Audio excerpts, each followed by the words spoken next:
Hello? Can I be heard? Sorry about that. Hello! It's me! And if you can tell, I'm slightly off to the, what is this, right or left? I'm slightly off to the right. And that's just make room for something, because if I didn't, it would be weird. But I am, it's Chainsaw Man Tuesday. We got to get that in. However, where I'm gonna do some things first. Like I'm gonna do things first, which is we do have a cool announcement, which I'm actually very excited for. Let me get the image up since I know how to do it now. Boom! Hold on. Yeah, boom! We're gonna get. Let me move this. Hold on. Nope. This. Yes, we're getting a SH Figure Arts of Deku in the basically Final War Deku, which is very interesting because that will be the what is it? The third Deku figure we have, and each kind of represents like a different part in his life. Like the Figma is the beginning of the story. We have the amazing Yamaguchi figure, which is when he gets shoot style and stuff like that. I think that's when he gets his gloves too. And now we have Final War Deku, which is really sick. I can't wait until this figure's like I can get it in my hands, because I can then do the thing I'm trying to do with Naruto, Bleach, and One Piece. I don't know if I ever said it on stream, but I'll say it here. A goal that I want for figures is I want to get a base Goku and then UI Goku, a base Luffy and then Gear 5th Luffy, base Naruto, which I have Teenage Naruto and then Kid Naruto, and then QB Cloak, then base Ichigo, and then final form Ichigo when he has his like true Bankai or like the weird half Avasta Lorde Ichigo, that one. I really want to do that. But with the announcement of this figure, I can also kind of do that for Deku. I can get Figma Deku and the amazing Yamaguchi. I don't know the height scaling on that one. I don't know if they're like equal in height, but if they are, that's cool. But I can get Figma Deku and then this Deku to represent him at the beginning of the series and him at the end, since Deku doesn't really have like transformations like traditional shonen do. So I am kind of I'm really looking forward to whenever this figure comes out. But for the people who don't want to see the spoilers, I'm going to put up the sign. Boom.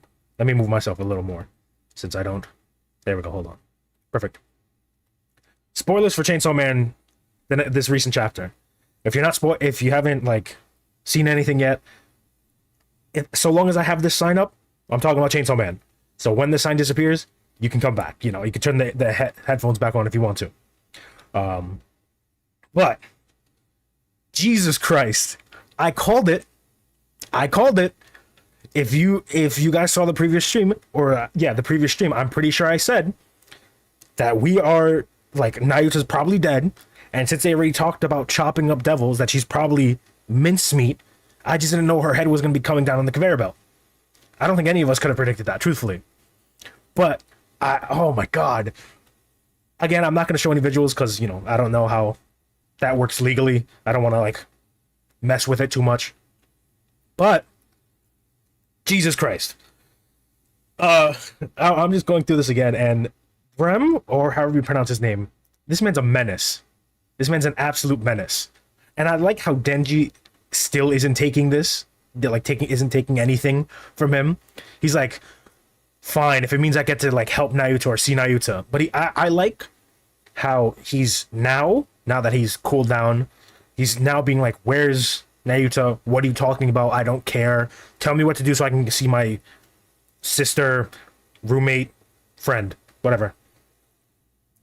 And he's like, I'm currently on page like 4. He's like, Berm's like, oh yeah, there's people outside, and he's like, what, you want me to just kill him? I can kill him, and then you'll let me see Nayuta. He's like, it's not really what we're talking about.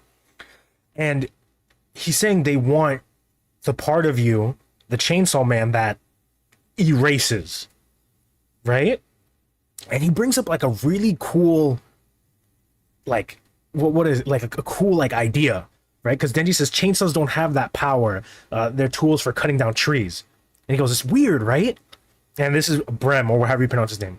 Hypothetically, it could be that chainsaws originally had many uses, But after Chainsaw Man erased a lot of things, cutting down trees was the only one that remained. That kind of goes hard. I'm not gonna lie, because we already know that he has that power. We saw it through Makima. Makima was like, "Oh, World War One, this, an atom bomb," and she said some other stuff that didn't actually exist. She goes, "I only know their names. I don't know what they mean anymore." And the idea that is because it's always so weird. Is why is the Chainsaw Devil so important? Maybe the chainsaw was meant to do a bunch of other stuff, you know? So it's just, oh my god, it's so cool. And then, Jesus. So, and he says like the way you become the Chainsaw Man, the one that we like hear a lot about, the one that the demons fear.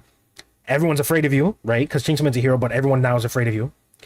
And your unhappiness. So in order to get that Chainsaw Man, we need you to be really like fucked up, right?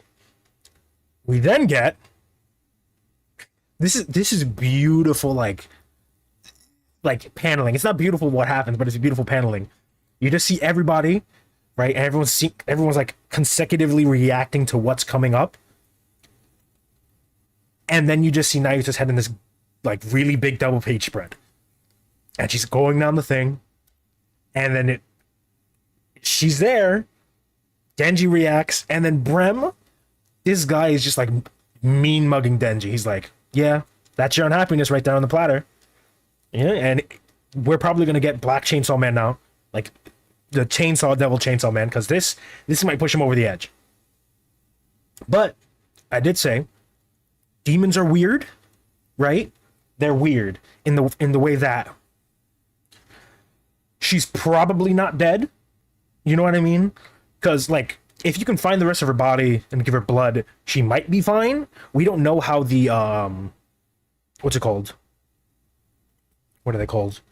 The Four Horsemen react. We know that Denji was able to kill Makima by cutting her up and eating her, but he cut her into like really small pieces and then ate her. You know what I mean? So I think the fact that she has like her head still there, I think she might be like able to be revived, because we know power was able to come back from a blood, like the blood that Denji had of her in like a way. So we might, oh my god, so we might be able to get that for Nayuta. But aside from that, I think we're gonna get what people have been wanting for a long time, which is Denji just like going ape, you know, and just like slicing all these people up. That's what I think. Because Brum is literally sitting right next to him. And unless he somehow gets Denji to eat Nayuta, which I highly doubt, that he's gonna carve everyone up. You know what I mean? So I don't know, man. I don't know. But I am very excited for what happens. I don't know if there's a break. Let me... No break. We're getting the next chapter next week. Jesus Christ. And I went on Twitter and I kept seeing these, when I find you, Fujimoto. When I find you, Fujimoto. And it's because my man said he can't be happy for 5 seconds. You know what I mean? He doesn't get like a happy ending. Oh my god. He lost his dogs, his cat, the only thing that reminded him of power.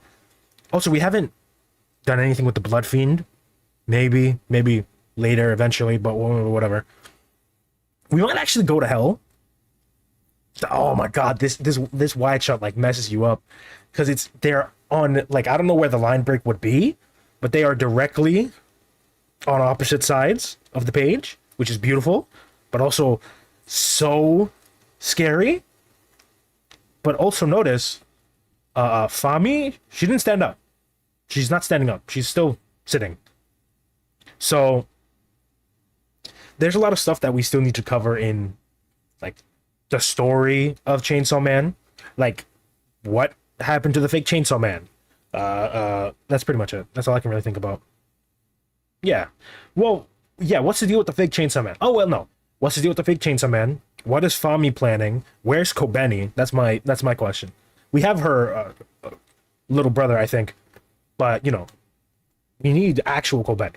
But and then Kusakabe. No, it's not Kusakabe. I'm thinking about JJK. The other guy, the other bearded, rugged guy from Chainsaw Man. I was about to say Jujutsu Kaisen again. But because realistically, Denji has no one else. He doesn't have Nayuta anymore. He doesn't have his dogs. He doesn't have his cat. All he really has is Kobeni, who probably doesn't like him, and then what's his face? I can't remember his name, but you know, the old guy who trained him. That's really all he has, you know. So maybe he'll go ape and then find Kobeni, which I think would be pretty funny. Or he goes ape, and then someone else from public safety has to come in. But I think that's enough yapping when it comes to like anime and Chainsaw Man. It wasn't that long. These parts are usually not too long. I'm thinking about like chopping these parts off and putting them in like little mini videos just to put on the channel. But you know, tell me if you think that's a good idea. But that's enough of that, because we can, where's the button? We can get back to playing the actual game on the thing, Honkai Star Rail. After a week. Exactly a week, basically. Y'all might be hearing music now, but that's because I'm transitioning over to that. So just give me, well, I figured this out. You're gonna hear the music soon. Hold on. I just gotta log in and then figure out where I have to go. Oh, right. I think we're dealing with, no. We're not dealing with Boot Hill anymore. Oh my god, I completely forgot. If I'm right, we're dealing with the Watchmaker's Legacy. And we just finished talking to him. Where do I go? What's the main story? Or we were dealing with Boot Hill. Okay. I was right. Hold on. Let me just get over there and then I can... Hold on. Alright, now that we're here, we're gonna get a black scene for 2 seconds. Boom, there we go.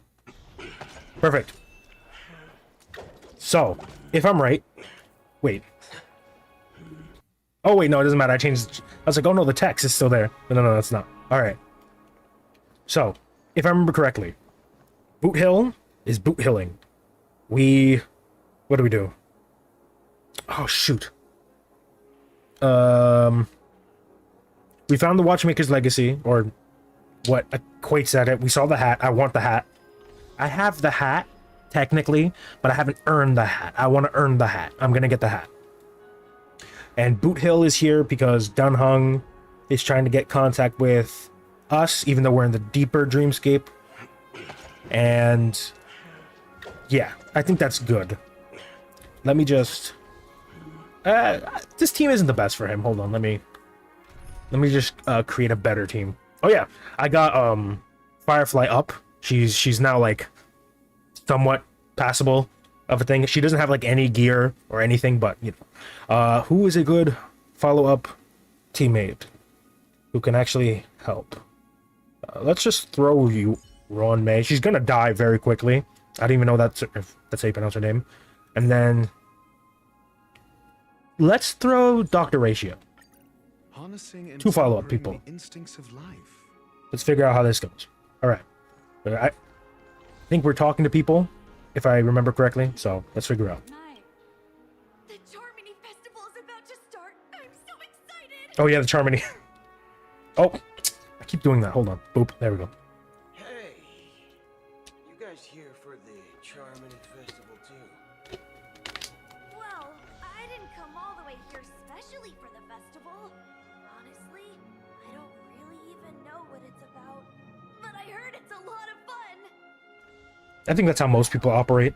I don't really get it, but I heard it's fun, so I want to try it. We have festivals like that all the time. I think that's how people decide to go skydiving. Birthday party one time that was just as extravagant as the Charmony Festival. Oh, rich people talk. Come on. The Charmony Festival is a once-in-an-Amber Era event. Amber Era? Birthday party compare.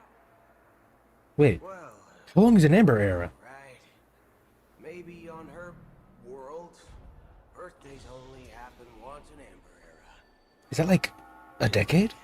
Let's forget about that. Hold on. Have you heard about Oh. the unsettling things happening in the dreamscape? Let's see. What could possibly go wrong? It better not ruin the Charmony Festival! I've been looking forward to it! Relax. With a big event like this, there's bound to be lots of gossip and rumors. Don't worry. If anything does happen, the family will be on top of it. Oh, that's a relief. Oh my god. I didn't come all this way to see the festival go down the drain. So an Amber Era is between 76 and 240 trailblaze years. That's so inconsistent.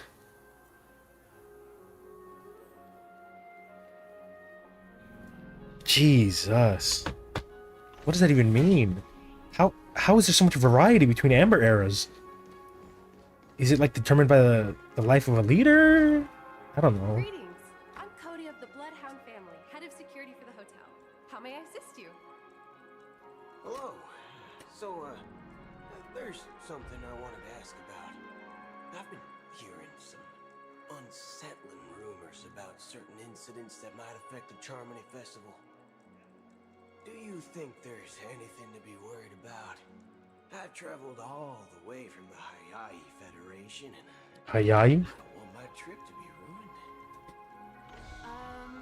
What do you mean? Wait. You haven't heard? I'm not sure where you heard those rumors, but they're completely baseless. Hmm. I can assure you, as a representative of the Bloodhound family, Ah, yeah, Bloodhound. everything is going That makes smoothly sense. for the Charmony Festival. At present, all of the families are focused on making sure the festival starts on time. Even the Dream Master himself has arrived. Seems like So coffee. don't worry, your trip Oops. won't be in vain. Sorry about that. That's a relief to hear. She doesn't appear to be acting. So, it seems that even the hotel staff are out of the loop. Mm-hmm. Back already? Oh, he did return. Hasn't she returned yet? Nope. I'm starting to wonder. Sending her to contact Sunday was a good idea. Neither the staff nor the guests seem to know anything about what's happening in the dreamscape, and wherever we go, all we see is people enjoying themselves. He says it like he hates it. Good sign. I thought Oh, well. If you know something bad's happening, that the Oak family people was not supposed to be in knowing is charge of pretty bad. organizing the council Then of yeah, that individuals makes sense then. inside and Sorry. outside the dreamscape. However, I walked around the hotel but didn't meet a single member of the Oak family. It was such an important day. Still have like a little side effects from my sickness, but If I remember correctly, forked. the head of the Oak family is that Sunday guy, Hmm. right? We shouldn't linger here too long. Let's go back to the Express for now. Not so fast. Have you ever robbed the IPC, bro? What? If you run away now, everyone will be chasing after you. If you robbed the IPC. Are you suggesting we sit here and do nothing? Jesus. I wouldn't say do nothing, but let's stay put for now. Even if the family has ulterior motives, they couldn't have anticipated us showing up here. We That's true. The surprise factor for them. They don't want to attract unwanted attention from certain outsiders, so they won't do anything reckless. See, the IPC lackeys are keeping a close eye on this hotel. Hmm. If I were a family member, I'd find an official excuse and keep the surprise factors here. If we just wait here, that would be like walking into their trap. Of course, we don't need to walk into their trap. I gave a backup plan to the memo keeper. If it turns out we won't be allowed to enter the dreamscape, she'll order a drink for me in the VIP lounge at the hotel. In reality, Mm-hmm. A secret signal. that's right. Hmm. Oh, a concrete object can indeed help the memo keeper establish a connection with you. But Boot Hill, if if you have more backup plans in the future, I hope you'll let me know in advance. I'm sorry, but it's one of my quirks. I have too many unreliable friends. And if I reveal that I have backup plans, things can go awry. Yeah, that makes sense. As a overthinker, Completely that useless. checks out. How do we get into the VIP lounge? This is where my street smarts come into play. Let's go, Boot Hill.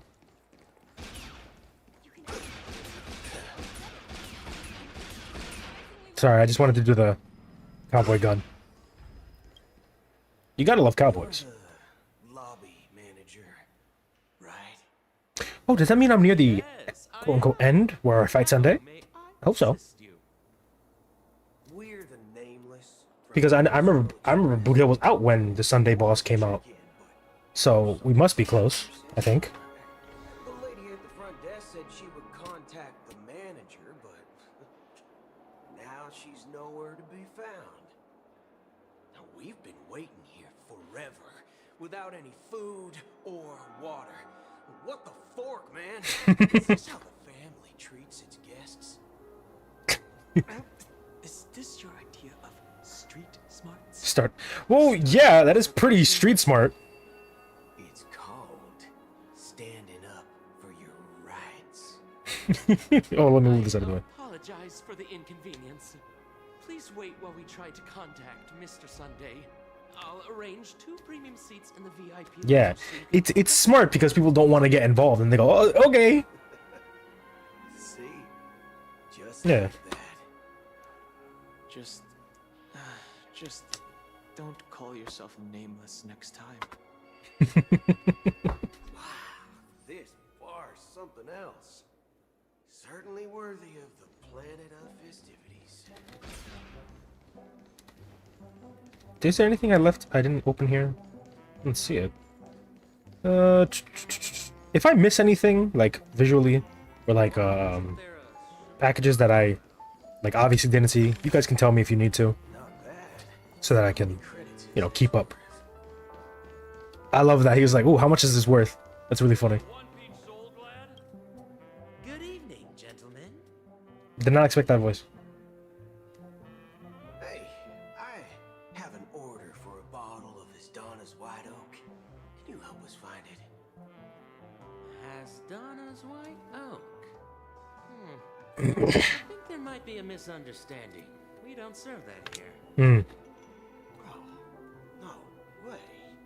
Are you sure you're not mistaken?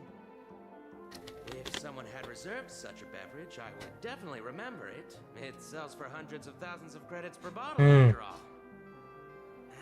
I couldn't afford to cover for such an item if it were broken or lost. That's strange. Well, could it be that the memo keeper couldn't afford it? Maybe she didn't give. What should we do now? Oh, no need to rush. Let's grab some drinks first. Maybe I arrived too early and he hasn't come yet. I don't think she's fighting Acheron anymore. See what kind of juice malts you all have here. Well, give me a glass of Heenum Valley, 40 years. I'll have it neat. No ice. Neat, no ice. Wow, that's the most expensive one on the list. You have a taste for the finer things. It's on the house, anyway. What can I get for you? He's probably gonna get for like water. Anything you recommend is... Oh, okay. He's not that boring. Then I would recommend today's special, Glass Village. It's classic Soul Glad mixed with Laboon juice. Laboon? It's refreshing and suits your cool demeanor. Just 1 minute. Demeanor? What does that even mean? This flavor. Dynamite barbecue with rocket fuel. Ooh, really hits the spot. Dynamite barbecue with rocket fuel? What the hell? Cask-aged malt juice in the cosmos. Dynamite barbecue with rocket fuel. Is that really something that humans enjoy? Hey, this guy doesn't know anything at all. As long as you're satisfied, dear guests. Please enjoy. Do I know this voice? I don't know. Let's give the memo keeper another half system hour. If she doesn't show up, we'll need to come up with a new plan. In the meantime, let's take stock of the situation. What do you think? Oh, perfect recap. I need this. Is unclear. Something must have happened on the planet of festivities, but the public is unaware of it. Someone in a position of power within the family must be covering it up. It's unusual for the followers of the Harmony to invite other factions. If I remember, Sunday was being sus. They asked to try to wake up. What's his face? Welt. But they couldn't verify his identity. Sorry, hold on. Ah, oof. A little complicated. It's pretty bad. Actually, there's something else I'm concerned about. Regarding Acheron. Mm-hmm. As you know, the faction that follows the path of the hunt are some of the most dangerous folks in the cosmos to mess with. I mean, who in their right mind would impersonate the Xianzhou Alliance or the Galaxy Rangers? It's like asking for a death wish. Unless Isn't there a saying among the Xianzhou people that the Rainbow Sect lets their luck's arrow do all the beating? Talking. Do all the talking. Well, you know what I mean. That's pretty funny. Even though the Galaxy Rangers have been out of sight for years, we've been keeping an eye on this region. Even the dumbest criminals know better than to mess with the Annihilation Gang, much less the Rangers. And she cut that man in half. Acheron lady. She doesn't seem like a lunatic at all. On the contrary, she's highly logical and organized. Technically, she's just a little airheaded sometimes. Back and when to strike without mercy. And do you believe that someone like her would have an ulterior motive for impersonating a Galaxy Ranger? I'm not entirely sure, but I do have my suspicions. Maybe she knows a Galaxy Ranger, or perhaps she's trying to lure us out for some reason, which I can't figure out. Anyway, what worries me more are the anomalies within the family. They've summoned followers from various paths for the festival. No matter how generous the family might be, this move seems highly unusual. Unless the invitations weren't sent by them. Yeah, we kind of already know the answer to this. It was It's even more intriguing that the family insists what's it on called? organizing the Charmony Festival. Gallagher. The chaos. Maybe it's she the Harmony pulling the strings. For some reason, I'm so tired. Human understanding because it wasn't arranged by humans at all. People do stupid things out of irrational impulses. They abandon their principles when self-interest is involved. They believe in things they know they shouldn't, and fudge. They even break their own rules. The weird fake cursing is funny. Eons don't. They stick to their determined path and never turn back, even if they reach a dead end. You think Shippei's will is behind all this? It may not necessarily be Shippei. There's definitely some higher entity involved. I know it may sound pessimistic, but if human free will were reliable, why would we even need Galaxy Rangers? What do the Galaxy Rangers do? Much simpler when you boil it down to the eons and paths. Like how Lon always follows the path of the hunt, or how the Express stays true to the trailblaze despite Akavilli's disappearance. But in my opinion, Akavilli's fall holds significance for the Nameless. Right. Oh, so you're saying the Nameless now have to take responsibility for their own choices because their absolutely right leader is gone? Exactly. I believe the purpose of the journey isn't just about following a path that's always considered absolutely right. It's more about Oh my god, my frame rate. doing your best to choose the right path for yourself among countless possibilities, even with limited insight and judgment. I don't know what you've been through, but I agree that people must take responsibility for their choices. Because no one else can do it for them.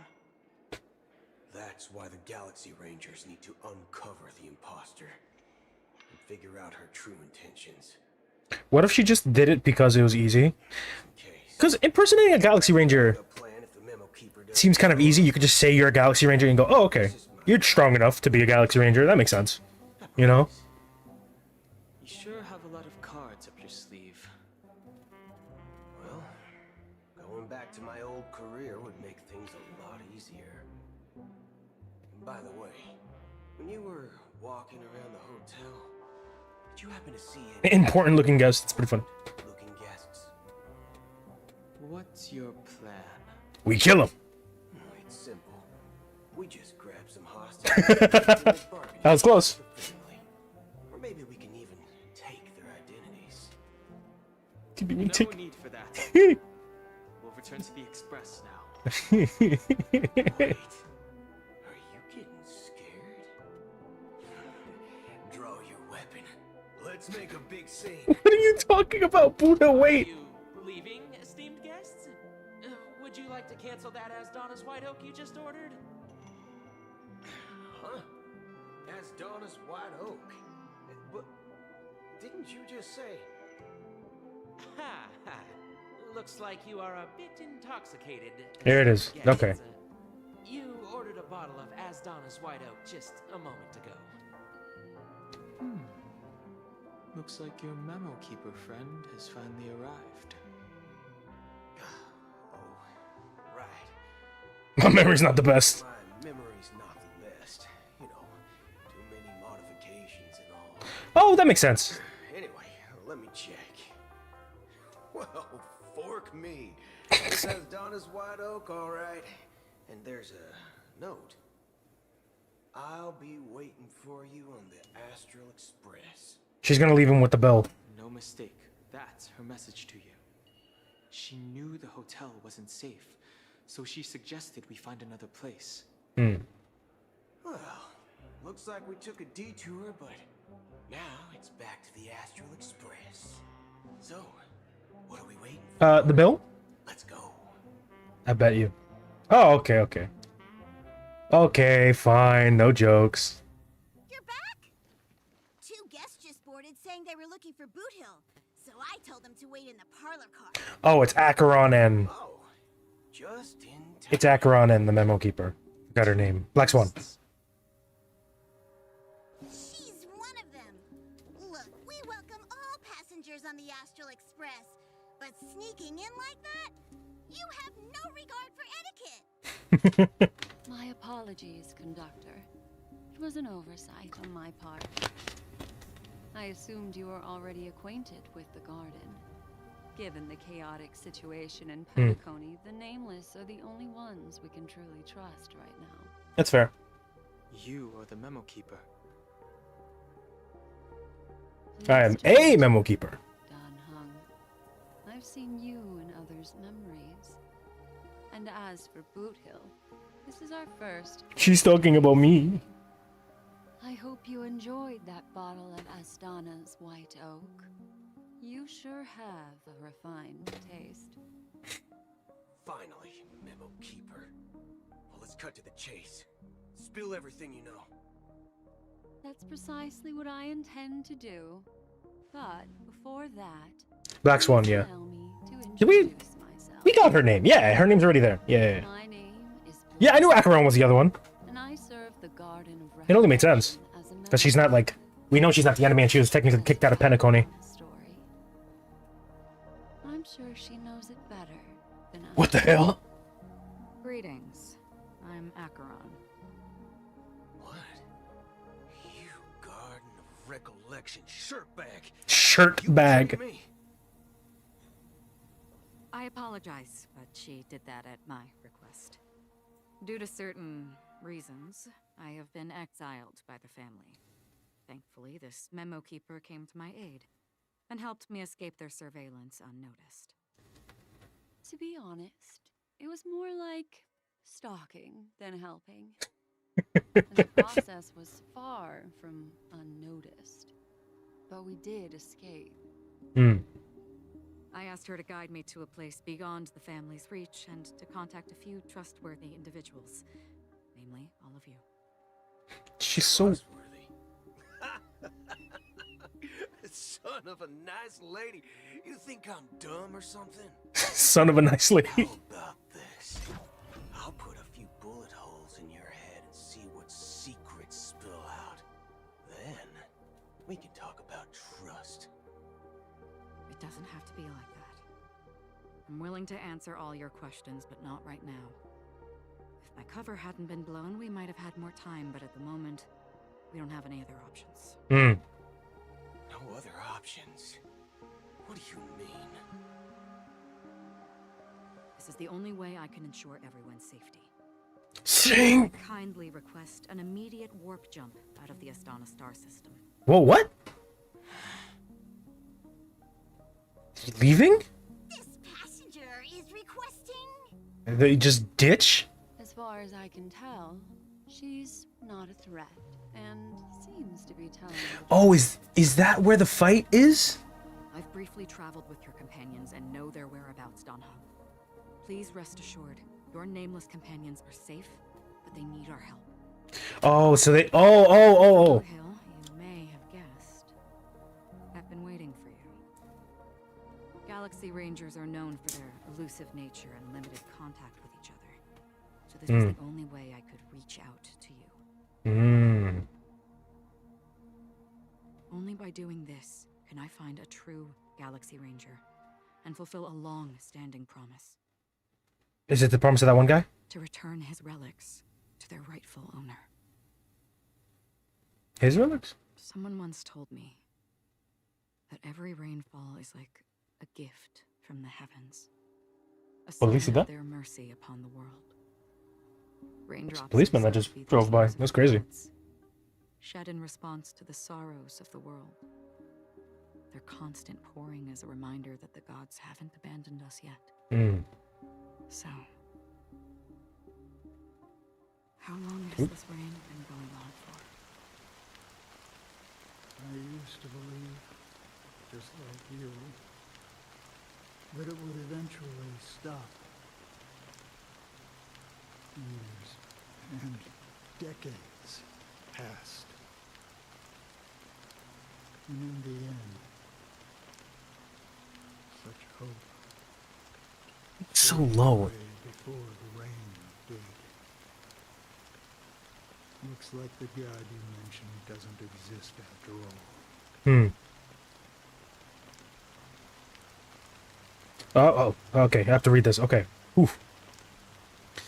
As he spoke, the old man's gaze remained fixed on the distance. Amidst the fine dazzling of black rain, countless shadowy hands emerged from the sea, shrouded in ethereal mist, reaching out towards the sky, one by one. Well, let me share a story. Mortals who walk the paths are like Nope, shit. sailors on a vast ocean, leaving behind a trail Oh, trail. that leads countless ripples of possibilities. These ripples last longer than the fleeting lifetimes of humans. Hmm.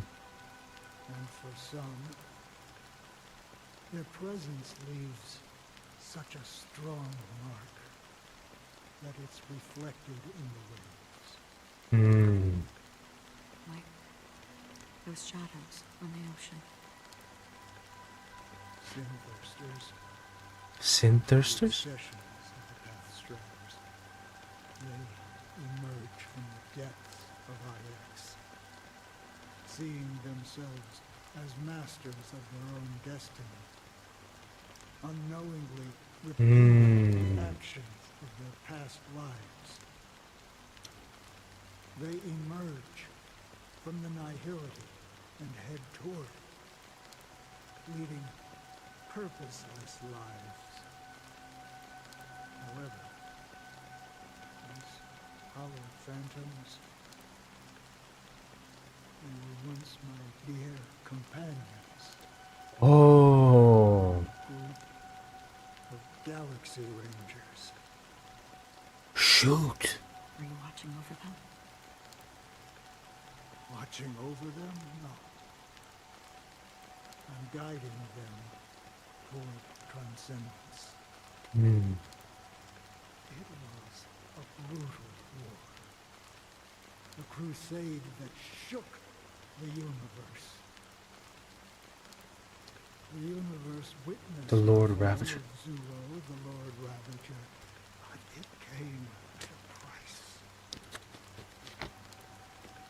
A price so hefty that only those who were there still remember. Hmm.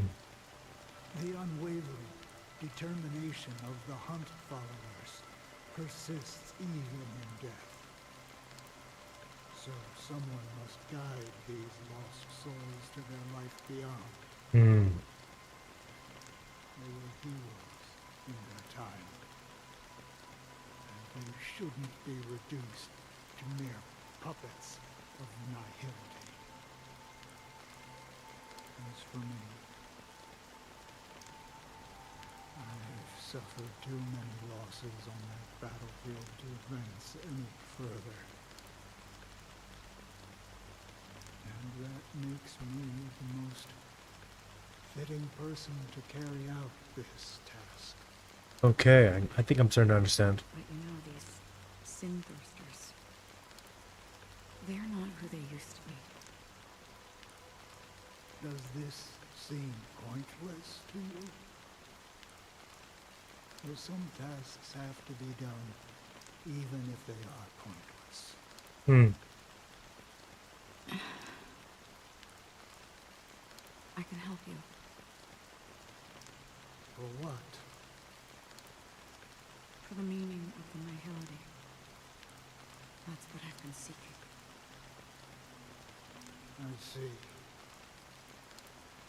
After all, this realm is off limits to ordinary souls, right? Thank you, stranger. I wish that you find what you seek. This realm, so they're not. Before we part ways, I have one more question. It is true that their actions and even their entire lives may seem pointless from our perspective. But if, and it's just an if this is what the departed ones expected, should we try to change it? Hmm. A good question. And a profound one. I don't know the answer. Hmm. What I do know is that one day I too will pass away. I hope that when that day comes,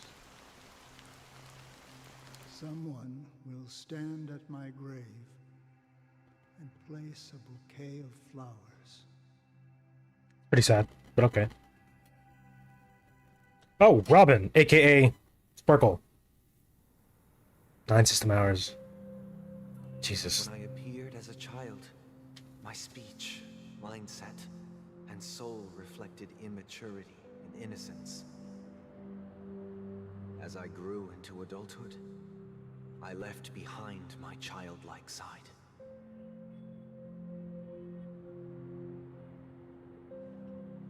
Oh, I humbly request your blessings, esteemed advocate of Shipe. are we gonna get like actual My kinship, Sunday? I have sought their presence with us. As you wish. I have faithfully served the Alfalfa family for nearly a decade, promoting the path of the harmony to the best of my ability. However, I made a mistake yesterday. While I was preparing dinner for the family head, I accidentally dropped a prepared dish on the floor. Out of laziness, I lied and claimed that everything was ready. Although the head has dismissed me as punishment, it has been tough to sleep with the guilt still gnawing at me, as I worried that the seeds of evilness may have taken root. Yeah, very, very religious. He's a what is it? A father, like in a church. They're called fathers, right? Yeah. Do you sincerely repent? He's not really a saint, but he's a father. To change your ways? Priest, I guess. Yes. Have you examined your soul and confessed all your sins? Oh my god, I never got to do confessionals when I was in Catholic school. I wasn't baptized, so they wouldn't let me. I would just sit in the back, partying with the other 3 non-baptized kids. It's pretty fun. Yes. Horribly, Very well. horribly, like, I guess prejudice is the word, but very fun. Family, and you shall Hold on, I'm gonna have a coughing fit, give me a sec. among them. Now, please, leave in peace. Oof, Sheep. my chest is like killing me. Thank you. Alright. Esteemed advocate. Advocate? Next, please step forward. I wholeheartedly confess to you. Please, pardon my sins. Rest assured, I have implored their presence to be with us. As long as you are sincere. Absolutely. It's so weird. Very interesting, though. Oh, great. You know, I arrived in Penacony as a stowaway. I sold everything to get a ticket. My children? House, my land, and my 2 children. This nigga sold his kids? I see. Please, go on. Your kids, my guy? My children were starving, and I hoped they'd have a chance at survival if they became slaves here. If I can strike it rich here, I'll lift them out of that situation and give them the life they deserve. That's horrible. But the Bloodhound family got wind of it. They're on my tail, hunting me down. I thought I could bring my kids here. It was all my fault. All my fault. You sold your kids? He is ready to forgive all sinners. I'll ask the Bloodhound family to cease their pursuit. You don't need to live in fear anymore. Steps out of the booth. He's right there. Get the stowaway. Oh, thank you. Thank you. I'll work my hardest to redeem my children and make them part of the family. Praise the harmony. This man sold his kids. Next, please step He's a psycho. What? Hey, long time no see, Mr. Sunday. The most Pepeshi. esteemed individual in Penacony, and the next leader of the Oak family. So Pepeshis are the ones with the weird ball in their head. I have sought their presence with us. Let us proceed. Sure, let's just get this over with. I have sinned, please forgive me. I wasted half a pizza at breakfast, and a bottle of Soul Glad. What do you mean waste? That's it. Nothing more. When we wrap this up, I've got a Robo-Ball game to catch, you know? Robo-ball? Do you seek to atone for your sins through good deeds? She's gonna. Like sins? It's hard to say. Okay, so they have saints in this world. Well, let me tell you something. Neither the family nor you have the right to judge me. Oh. You think nobody knows what your precious family has done? About the watchmaker? Huh? Don't kid yourself, Featherbrain. Those Featherbrain. dream chasers might be fooled by your act, but don't fool yourself. Sheesh. Pepeshis don't speak. Before you start spouting That's crazy. your holy verses, answer me this. Where does the power of the Oak family Hold on. come from? My chair's so uncomfortable sometimes. Sorry about that. What makes you think you can sit there all high and mighty? My chair's so down on squeaky. Sorry about everyone that. else? Well, I've spent enough time in confession today to enter the Harmony's paradise, right? Then I'll take my leave. Good luck with your election, don't make me regret my investments in you.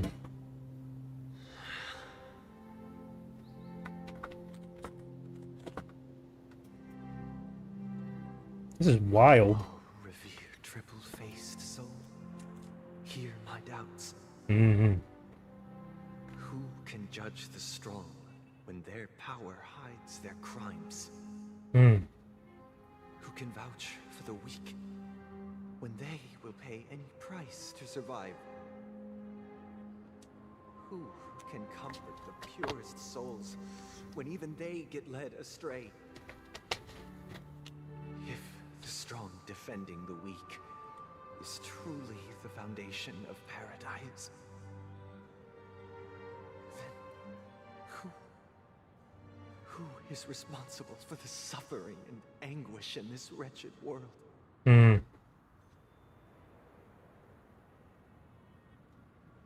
Brother? Brother, are you all right? Oh, we're playing his actual Robin. Okay. Fine. I've been working long hours, and I just made a trip to Dreamflux Reef and back. I'm a bit out of sorts, but it'll all be over before we know it. You've been working non-stop on the Charmony Festival, Mr. Sunday, and no one could have predicted this incident. Even if the Stellaron does pose a grave threat, I still feel sorry for all the trouble we've caused you. No need to worry about troubling anyone. The Charmony Festival was meant to spread joy and harmony across the cosmos. But now that we know the truth, I'm afraid we'll have to cancel it. It is always been our wish to make everyone happy, so we'll do our best to explain everything to the Dream Master. I'm sure he'll understand. Even if the negotiation does not go smoothly, I'll refuse to go on stage. Without the Chord Master, the Harmonious Choir would not arrive, and the Embodiment of Festival harmony. would be just a grand performance, and nothing more. I'm relieved to see your determination. I'm interested. You know, since arriving in Penacony, we haven't had any contact with this Dream Master himself. I'd heard of the heads of the 5 major lineages. What if he just like pops out of like, and because he was pulled out of the dreamscape? The Dream Master rarely grants an audience, even for us. But given the urgency of the situation, he's agreed to meet us in person. Perhaps you're the first guest to meet the Dream Master in years, Mr. Yang. How lucky am I? Let's hope we can reach a consensus that satisfies everyone. Indeed. Let us hope so. It's about time. We'll have to get ready for the meeting. I apologize for any inconvenience caused by the urgency. Don't worry. I'll be waiting here. Okay. So wow, so we're playing his actual. Hey, come over here. Before I do that, let's rearrange this. So she's not that strong though. I also don't have like healers. Let's figure it out. Cause I know she's a buffer. I think. Let's. I don't see why not. Let's do this. Honor to fight to the sound of Miss Robin's voice. Oh, that was a cute voice line. Okay. It can be a blocker. Should I get 2 blockers? Yes. Yes. 2 blockers. Looks like someone needs help. Let's go check it out. Jesus, I don't know how viable this team is. Mr. Sunday. Hey there! Okay, see the moon in the sky? It's about the size of the cap on my Soul Glad bottle. If I just reached out my hand, I could grab the moon, couldn't I? The moon? You mean the Grand Theater? Yeah.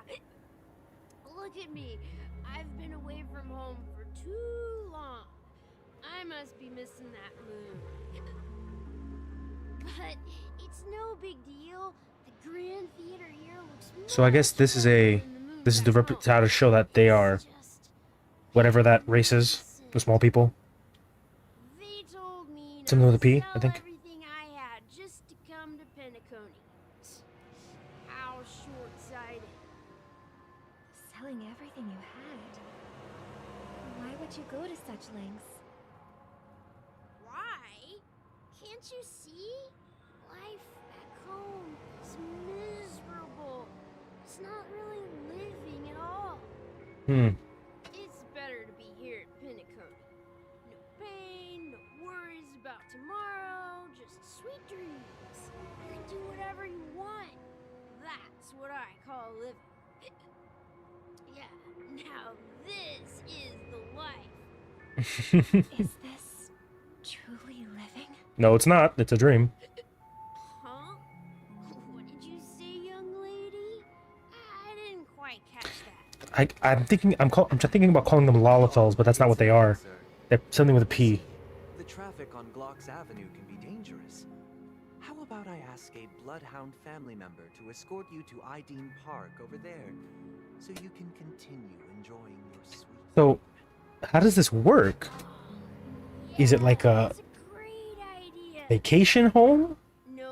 Or is it just like a house? I don't get it. You're totally a lifesaver. Hmm. See you around, Mr. Sunday, and it was nice chatting with you. That was weird. What's up, sister? This is the land of the dreams. But why do they live like this? The man we ran into, he doesn't seem happy at all. No duh. Even though sweet dreams are nice, they're just illusions. But for him, they're the only way to survive, even if it means giving up on reality. That's not really living. Oops, I'm sorry. I suppose you have a point. But, in my opinion, that's how most people live their lives. That's the Christian thing in the How brain. do you say that? Hello, knock, knock, Man is knock. not actually living, but that's not quite accurate. Even without Penacony, people create their own illusions called self-value. People believe they have a predetermined value to fulfill. Gaining value means gaining power, and those deemed worthless are seen as the weak. Is that how you think? However, value doesn't come out of thin air, and there's a limit to it. To accumulate value, people have to take from others. So, the weak get exploited and oppressed. There's a clocky in the background. This is not how things should be. Exactly. Look, he's right there. But I need that. ironically, people don't think there's anything wrong with it, because they uphold the illusory notion of self-value. And even the weak believe in it. Survival of the fittest. That's where all the tragedies in the world... Who are in these cars? People come Oh my god. to a sweet dream in Penacony to escape That one glitched out. from that reality and find solace. No tragedies exist here, only happiness, although in its nascent form. Isn't that the same paradise we yearn for in our dreams? Not really. Man is just an exception. Let's not jump to conclusions. We should experience the dreamscape ourselves. Just as I did at Dreamflux Reef. Yes, seeing is believing. I'll accompany you. The Dream Master hasn't shown up yet, so we have some time for a stroll. Who are in these cars? That's my question. Is there only one? Okay, yeah, we're just going on a bit of a stroll. Oh my god, yeah, that one glitches out. Hold on, Robin, help me. Pop that for me. Oh, so close. Yeah. Alright. What do you guys say, Purple Lady? Glad to meet you again, Robin. Again? How are the preparations for the Charmony Festival coming along? We're all so excited about it. Again. It's going smoothly. Oh my god. Thanks for making the trip to join the festival. It keeps doing like the You're skittering thing. kind, Robin. It's a pleasure to have guests from all over the universe celebrating day and night. I can't stand being lonely or bored, so this jubilant dreamscape is perfect for me. Huh. But if this went on forever, would it get boring too? Not at all. Who would get tired of having so much fun? Every day, you get to wear fancy clothes, explore all sorts of dream bubbles, indulge in delicious food without gaining weight, and you never get old or sick. As long as you can afford a room, this place is the ultimate paradise. Yeah, you have to keep paying for a room. But you know that only a few things can be brought back from the dreamscape to reality, right? That's exactly why I don't plan on bringing anything back. Just enjoying the dream itself is good enough for me. I mean, I'm not one of those long-living species. I only have around 60 or 70 years in this lifetime, and there's so much to worry about. Being happy here is pure bliss. Only in this sweet dream can I truly feel like I'm in control of my life and fate. Who would want to go back to reality after experiencing this bliss? That's fair. I see. I genuinely wish you all the happiness in the world.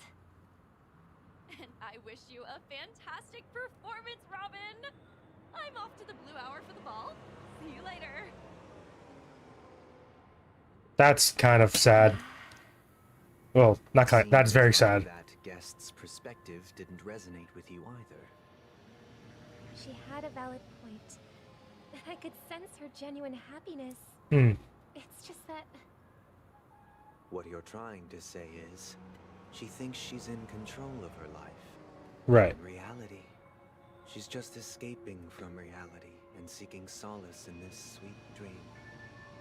Once she steps out of this sanctuary, everything will be lost. It's true. Well, she did make mention of being able to afford a room. Didn't she? However, the paradise in our dreams, it doesn't have to end. Yep, he's getting radicalized. Shouldn't be just a fleeting dream either. He's getting radicalized.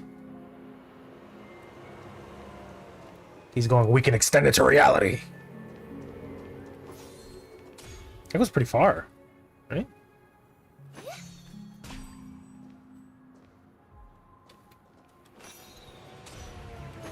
Oh, it goes pretty far. Hold.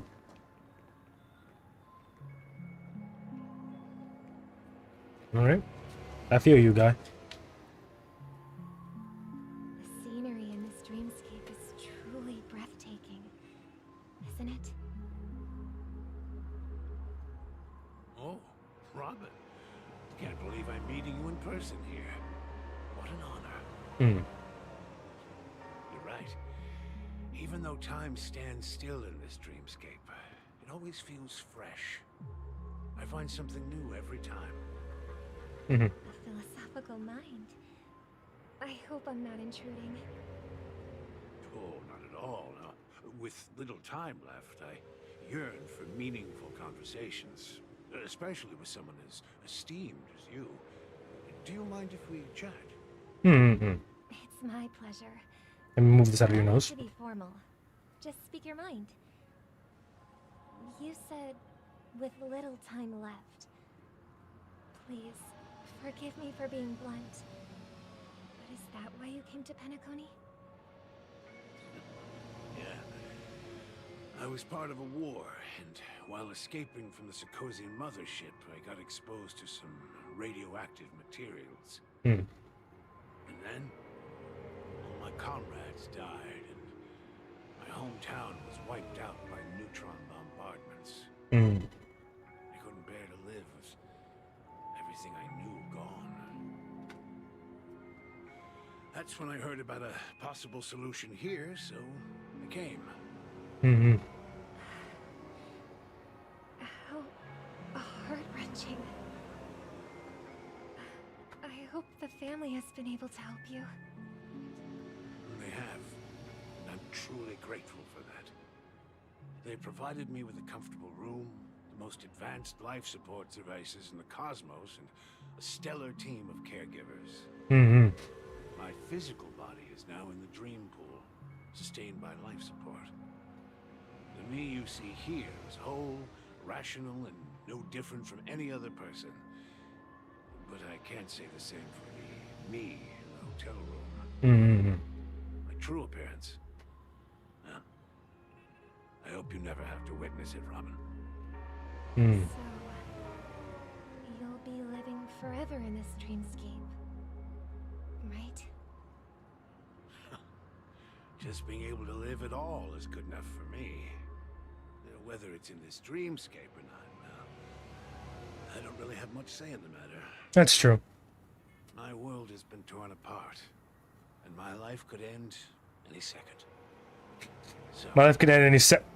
Pops out of the dreamscape. That'd be really funny. it's an illusion. It's still my paradise, and I'll treasure every moment I spend here. Mm-hmm. Now I envy those everlasting things. That old man's story. It's so tragic. Almost comically so. Fortunately, this sweet dream gives him joyful memories to hold on to for the rest of his life. That's precisely why this sweet dream in Penacony exists. Even the sweet dream has its limitations. While it provides solace to the disillusioned, it can't completely eliminate pain in reality. Hmm.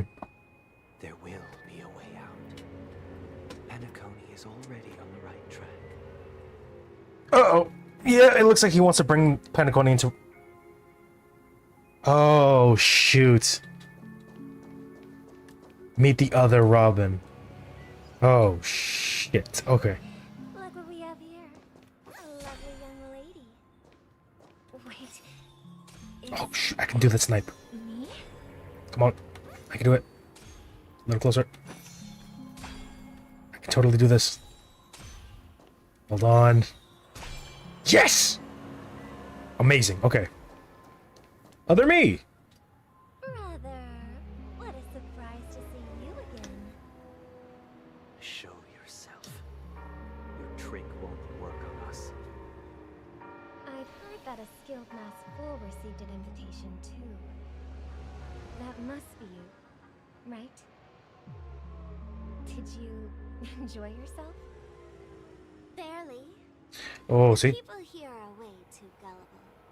A little bait is all it takes for them to bite. And they run away at the slightest hint of danger. In other words, they're naive and cowardly. Mm-hmm. Now that you've had your fill, it'd be wise to leave before it's too late. The music of the harmony doesn't tolerate discord. What? Now that you have the real Robin, I'm useless? Oh, Yes. how disheartening.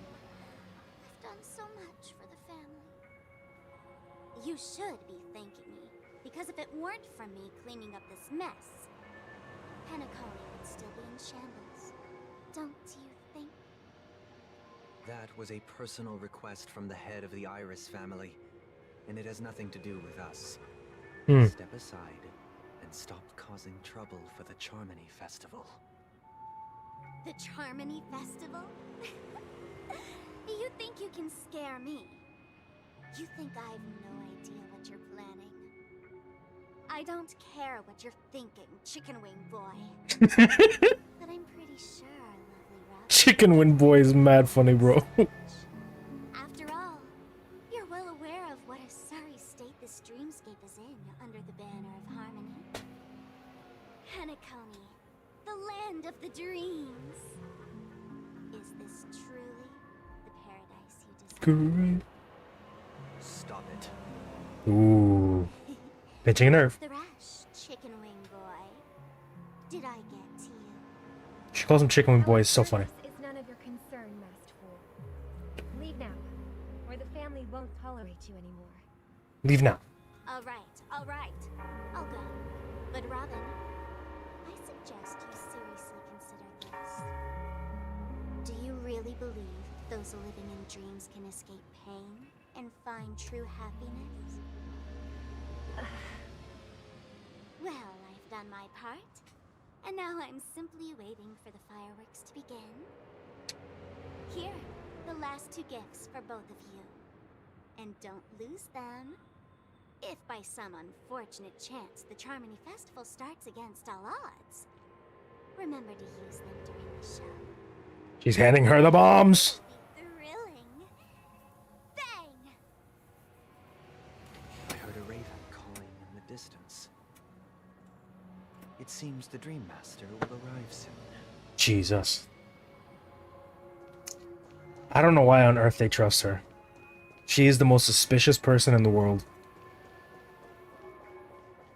Oh, this is like the spot. Wait here for the Dream Master to arrive. So ravens are the Dream Masters, like. By the way, brother, I heard you no longer have a sweet tooth. Back when we were kids, you used to steal my desserts. Seems like a lot has changed during my absence. What exactly happened? Jesus. Someone has to stay awake even in this sweet dream. But someone doesn't have to be you, or anyone in particular. You're carrying too much on your shoulders, brother. The paradise in our dreams. It shouldn't be like this. Penacony is nothing more than a dream. It can't erase the worries and pain of reality, or bring true happiness. It only offers an escape from reality. Nothing more. That's true. Remember the old man we met earlier? Without this dream, he might have completely lost himself. That might be true, but even without Penacony, he could have chosen another path.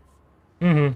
As far as I know, the Intelligentsia Guild has been promoting their rehabilitation techniques for a long time now. It's very true. That path may have been more ordinary and challenging, but now he's in a comatose state. And the sweet dream has become sort of end-of-life care. His fate is sealed. It's true. Is Penacony granting these people a future? Or is it taking it away from them? Valid arguments. Don't forget this. Not everyone really has a future. What the fuck? The future for humanity is like the sky for birds. People mistakenly believe that flight is inherent to birds because they've never witnessed those birds crashing to their death. Do you remember how we took in that little Charmony dove when we were young? Yeah. We took care of it. Provided food and water, groomed its feathers. And later, when I decided to Yeah, when you did, it fell and died. I opened the That's what he's gonna say. set it free. Well, I didn't mention what happened to it in my letters because I didn't want to upset you. It fell and died. Shortly after you left, it crashed to its death right in front of your window. I had surmised as much. I knew you wouldn't have avoided mentioning the bird for no reason. Despite that unfortunate outcome, I still believe it was the right decision. Birds aren't meant to spend their lives in cages. They belong in the sky. Even if they can't. Jesus Christ, that's a giant thing. But here's the thing. If there are birds in this world that can never fly, can we really assert that they belong in the sky? Are you implying that the same goes for humans too? It's the religious. Let's He's a religious nut. Astral Express as an example. Ah. The Nameless made tremendous efforts to bridge worlds, gaining fame across the universe. However, only a few extraordinary individuals can endure such a perilous journey. That's because the pursuit of the trailblaze exceeds the capabilities of ordinary humans. Otherwise, why would this path be filled with broken rails, an abandoned express, and even a fallen eon? Machiavelli. That's just sophistry. Sophistry? If that were true, As an English major, I don't know what that word means. powerful would have the right to determine the future. Unfortunately, that's exactly what happens. Another name for the future is self-value. He's losing it. While this world has its fair share of heroes who inspire people and garner admiration for their heroic deeds, the majority of ordinary people will never become heroes in their lifetime. Shut the fuck up. Weak and vulnerable. Some find themselves trapped in unfortunate circumstances. Some fall victim to malice and cowardice. When it comes to survival, everyone is equal. And the weak can only watch as their value gets constantly diminished by external forces. That's why we should care for the weak and support them as if their suffering were our own. That's what the Odes of Harmony have always taught us. While the Harmony holds noble aspirations, the strong will always be strong, and the weak will always be weak. Even in this carefree dream. Human nature contains... The sound's like rotating around me, what the hell? But it also harbors inherent weaknesses that can't be eradicated. Jesus. In the end, if people can't even secure their own survival, they won't care about the illusory future of equality. As long as the law of survival of the fittest prevails, there will always be fledglings crashing to their death. But if people don't live for the future, do they merely exist for survival? If even you, my brother, don't believe that the Harmony will save the weak, then which Eon can make our dreams come true?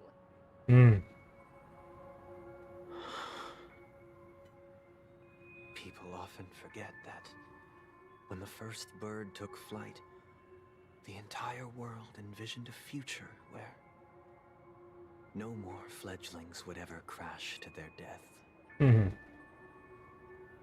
Are you reading, sister? What are you reading? Mr. Gopherwood gave me a picture book. It's about the story of the harmonic strings.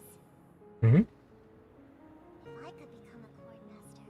Killless? Girl? What does that even mean? Dominicus, the harmonious choir. I want to sing with everyone and spread our wishes so that all can feel happiness and joy.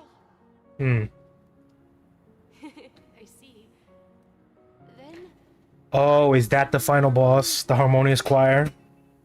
I get it now. Don't you have a wish of your own, brother?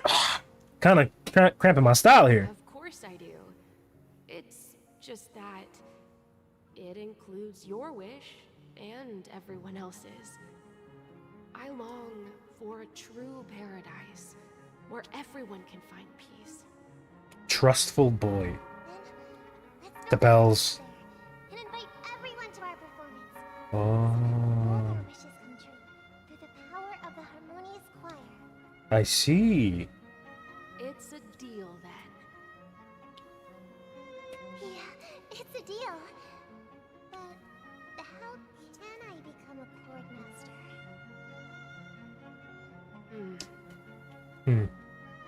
Maybe you will have to become a star first. A star. Holy 8. Jesus Christ. Sooner than I thought. Any results? Yes. And now 8 system hours. That probably means 8 blocks left.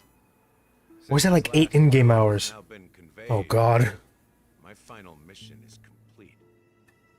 But pardon me if I sound curt. It's good to have determination. The path Mikhail left for you is not an easy one to tread. I get that. Why else would he have chosen to sleep in solitude, staking everything on some nameless in the future? But you have the numbers. And in numbers comes... Yeah. 5. So that might just delay your inevitable a little more. There has to be like a big time jump. There can't. Encouraging words. I don't know. As I see it, relying on Welt's negotiations alone is far from enough. Regardless of whether the other party will be compliant, negotiating simply allows us to meet them as equals and won't grant us an upper hand. Penacony is our rival's home turf, and we already have very few chips left to play with. Rather than idly sit around while the family's got us blocked off, an offensive approach might be a wiser course of action. Yeah, strike them when they're not expecting it. Shank them in the back. There's 7 of them, so it should be fine. And since it's the key to stabilizing the sweet dream, it's vital to the family's interests. By attacking their core interests, they're bound to retaliate hastily.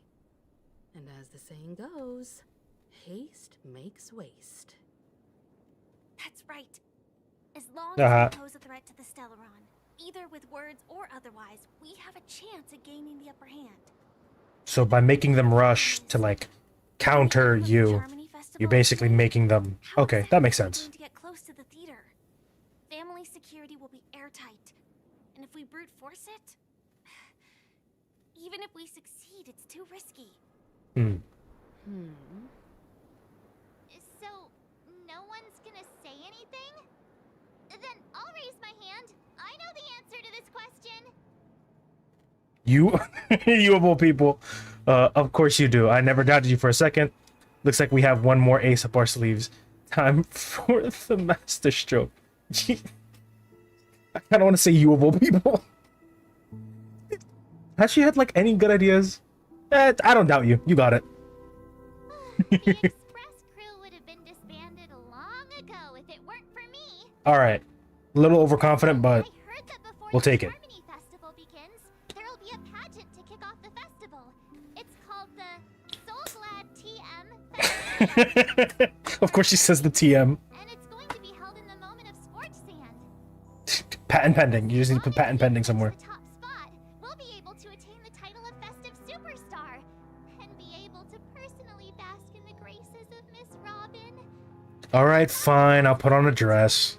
Don't worry. Is that we can enter the Grand Theater before the audience arrives. So, how do we go about participating in these festivity auditions? I got you.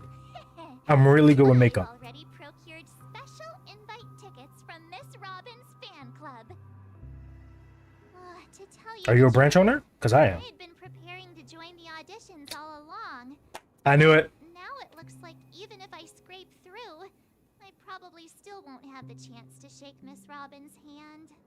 She was standing right next to us. They're still running this thing, huh? It was originally just a publicity stunt, set up by Mikhail to drum up attention. But it looks like it might be worth a shot. We'll follow Marge's Pageant side quest. Mr. Gallagher, will you be joining us? I'm afraid I won't have the time. As a virtual character, I've already completed my final mission. Whether Penacony can awaken from this dream is all down to you. Should we ever cross paths again? I'd love for you to visit the Express. All right. I'll have to add to that data bank of yours you've got on the Express. Oh, okay. And Miss Firefly, we thank you for all your support. We're faced with a formidable enemy. It's just like, As long as the there's no way we're going into the final boss, right? we're willing to Right? What do you guys think? Come this far together. I'd like to join you for the rest of your journey on Penacony. Yippee! I'm pleased. We got Kamen Rider Girl. Shoulder to shoulder. Whose shoulder? Ask for a better ending. Mine? This is also the spirit of the trailblaze. Yeah. Now, everyone, let's prepare to move out.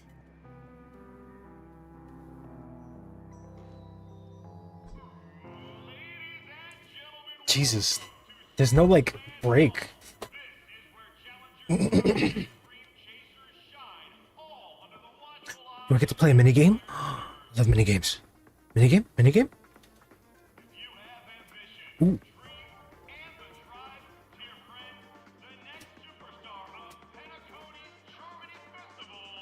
Okay. Ooh, you hear that? Wow! Ooh. I love music like this. Hold on. Don't worry, everyone. I'll win this for us.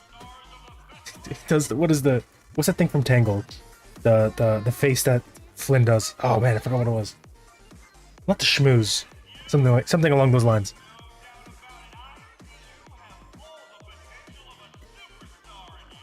You damn right. Excuse me, you four. What are you hoping to get out of all this? I want to shake Robin's hand. Of contestants, how confident are you in overcoming all of the challenges? Would you be open to a brief exclusive interview with us? It'll be quick. Your journey is long and fraught with peril, yet under a sky blanketed by banners, you vie for the crown. You damn right. Sword and rose! Protect the Depute. He's trying. magnificent and majestic. My knight's head is hard as steel. Relations journalist? Focus is stubborn as a heel. We don't all have to be winners, but if we don't have fun, we'd all be sinners. Ooh, bars? People are pouring in. Kinda feels like all sorts of baddies are showing up. Let's get in there quickly and enter the competition. Violence! Please make way. Oop. Make way. Ooh, cutsy. Oh.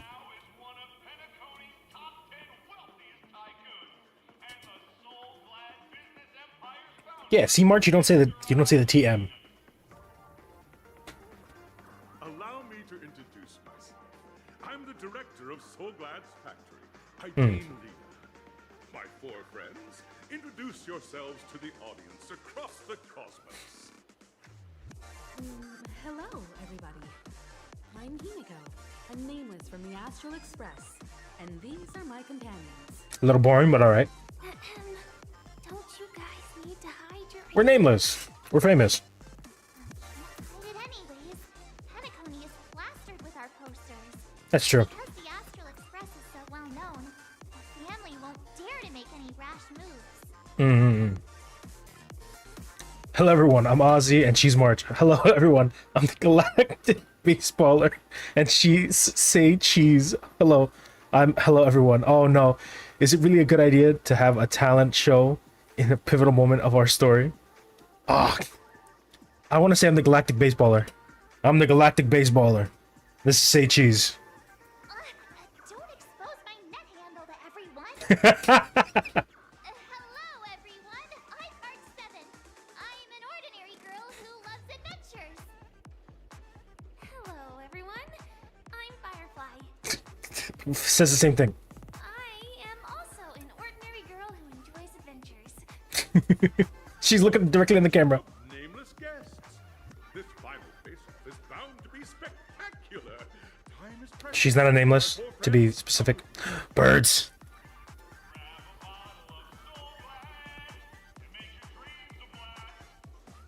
You can work on the ringtone. Okay. Alright. Ooh, 60 celebrate. Hold on. I need to check something. Okay, yeah. I need to check if I have enough. Is it this one? No, it's this one. Let's see. No, I do not. Okay. I just have to check. Okay, actually, I'll be right back because I need to go grab something. I'll be right back. Give me like a minute.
I have returned.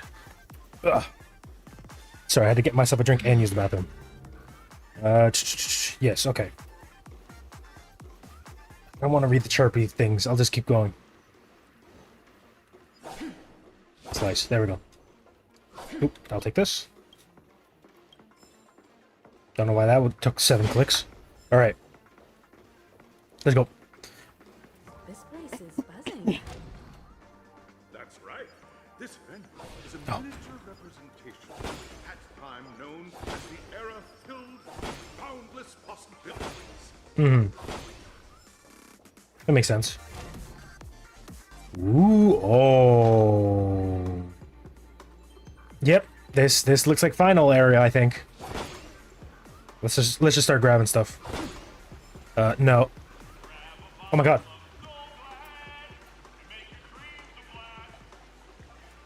Yeah, if I'm right, this leads into the final segment. Reminds me of the grand occasion when Penacony was I cracked open my Coke can.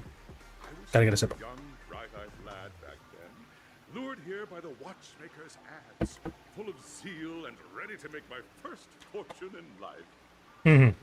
Once, during a particularly grueling day, I passed out and was resuscitated by a drink from Mr. Sousa. That sweet taste has since been etched in my mind, and that was what drove me to create the soul glad that we all know and love today. The dream-chasing era was truly a wondrous time. Oh, I miss those days, and the watchmaker. Scorched Sand Hall is my homage to that time of boundless possibilities. I wholeheartedly hope you make it to the finish and emerge as the next superstars of Penacony. Now then, is there anything you'd like to say before the competition officially begins? You're all going down. Yes, this is what I want. This is what I've been wanting. Rest assured, we'll lose. Can we get the ball roll? Nah, we'd win. I have to say that. Nah, we'd win. That's the trailblazing spirit. How about you, Miss March? Hello, everyone! Next up, get ready for the Mega March 7th adventure, where I'm going to break the speedrun world record! She's a speedrunner. Trailblazing into the uncharted and challenging the limits. That's Miss March 7th for you. How about you? I hope that by the end of this journey, everyone will have achieved the outcome that they hoped for. That's sweet. A wonderful wish.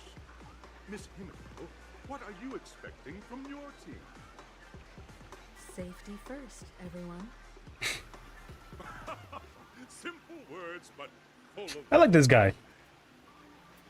Waiting for you are 3 stages, each connected to that era. The first 2 stages offer 2 distinct paths to choose from, with unique challenges on each route. Ooh, technically a minigame. Oh! Last stage, you will face off against a champion who has defended the title to this very day. A beloved contender whose noble virtues are unrivaled. Those are the rules. Simple. Everyone clear? Now, I hereby announce that the 33rd Scorched Sand Festival 33rd. 20th season, sponsored by Soul Glad Enterprises, has started.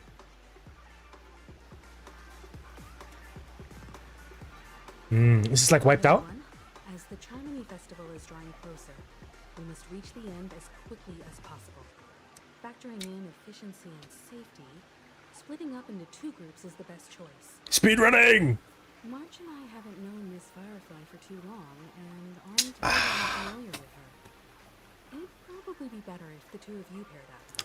Ah, if you insist. All right. Enough chit chat. Let's do this. Say what now? I get paired with Firefly, and there's no catch. He'll be shooing with me around. Hold up. Has any of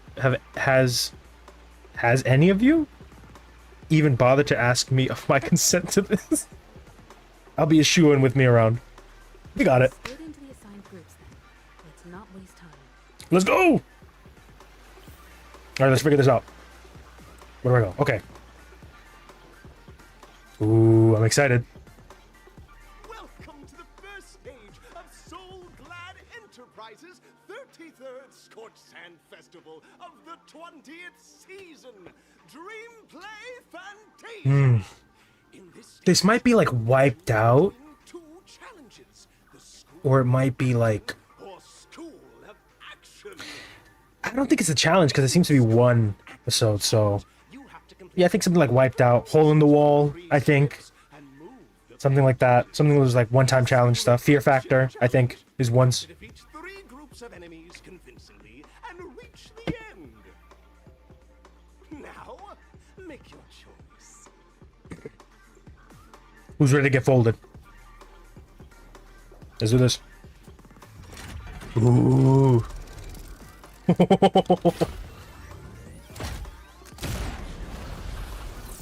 Ooh. Oh, that's sick. Oh, okay. Click button on the track to select. Okay. Yeah, it's a minigame. Okay. Acting challenge. Dream Play Fantasia acting challenge. What do you guys think? Orange or pink? Or is this purple? I'm more of a purple guy. Let's go with purple. Off to Purple World.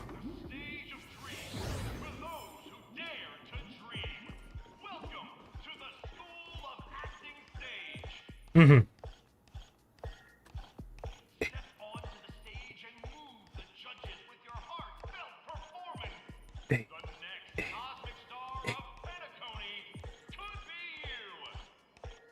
Or is this more like America's Got Talent?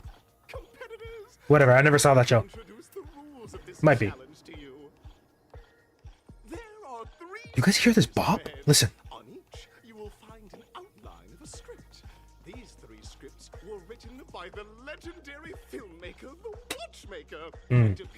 Ow. Stories from Penacony's era of pioneering. Your task is to bring those moments to life, find the right words, and act convincingly to make the judges feel the script's intended emotions. Oh, I wish you a successful performance. Also, a bit of trivia. The record score for this stage is held by a participant with fiery red hair. His exceptional performance brought even the strictest judge to tears. Looks like he wasn't even acting at all. Fiery red hair? Are they talking about Argentum? So let's get this over with quickly. Argentum? The beauty person. I didn't play that event. Shatter. I thought that was adventuring for a second. I was about to freak out. Alright. What do I gotta do? Just take a look at this pair. Such star quality. Since you come as a pair, I'll prep a 2-person scene for you. Gotcha. You two, are you ready? Ready. Envision that you both, driven by the spirit of exploration, are arriving at the land of dreams that is Penacony for the first time. But instead of lush lands, you find yourselves amidst swirling sands and desolation, far from the paradise the Watchmaker described. I see. You're driving an old clunker through the wilderness of the dreamscape, braving the cold wind, choking on the dust, and suddenly, a fierce memory zone meme blocks your path. Now, Mr. Greyhair, what line would you deliver to express your disappointment in Penacony? I got you. Let me look at them. Great. I love living on the wild side. A Brutus creature. Crick. A Brutus creature. Brutus. I gotta get my acting skills on. What in tarnation is this hellhole? The Watchmaker's a big fat liar. A Brutus creature. Quick, let's run it over. What in tarnation is this hellhole? What in tarnation is this hellhole? Good. Now, though you're disappointed, your screen partner is conversely very enthusiastic. enthusiastic. Mm-hmm. Now, young lady, you will say... Do I get to choose? This is great! I love living on the wild side! Very good, very intense. Perfect. We cut to the story's next scene. Mm-hmm. You find a job mending the rails, but the days are long, and your endurance can't keep up, and you finally collapse in the endless expanse of the desert. Okay. Suddenly, sweet rain falls from the sky, wetting your lips and rousing your spirits. Mm-hmm. Now, Mr. Greyhair, what line Mr. Greyhair kills me. surprise at this moment? Let's see. Oh, Penacony, my Penacony, you truly abound with opportunity. Just let me die. Perhaps we were never meant to succeed. Oh, Penacony, my Penacony, you truly are abundant. But at this moment, your partner yet gazes into the sky, both her eyes closed. The raindrops fall, blurring her vision, and she tragically says, Perhaps we were never meant to succeed. Right? Aww. Fantastic! Both of you have an incredibly solid foundation in dialogue. However, lines aren't everything in a performance. Please continue this story on the second stage. You got it. Up next, you'll be challenged with a body language test. I'm great at body language. I hope these tests won't take too long. Ooh, stairs. I love how energetic everyone is here. It's great.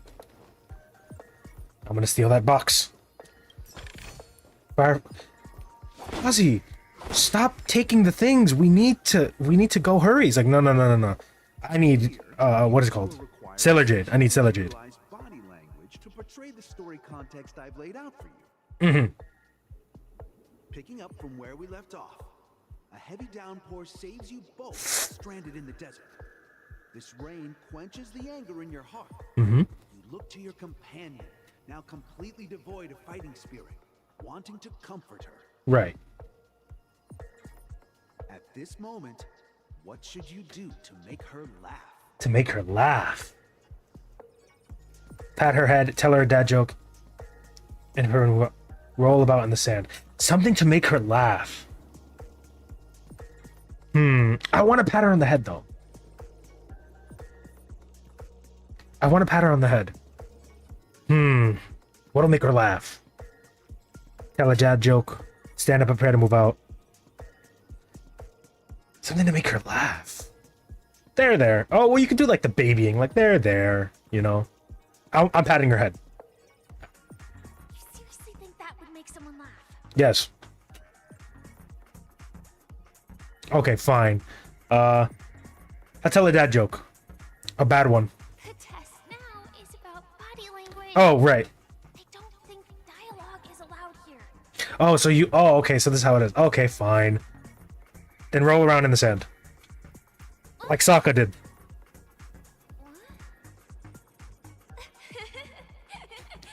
Aw, she has such a cute giggle. Right answer. Your companion sees you rolling about in the sand and thinks about the arduous obstacles along the journey.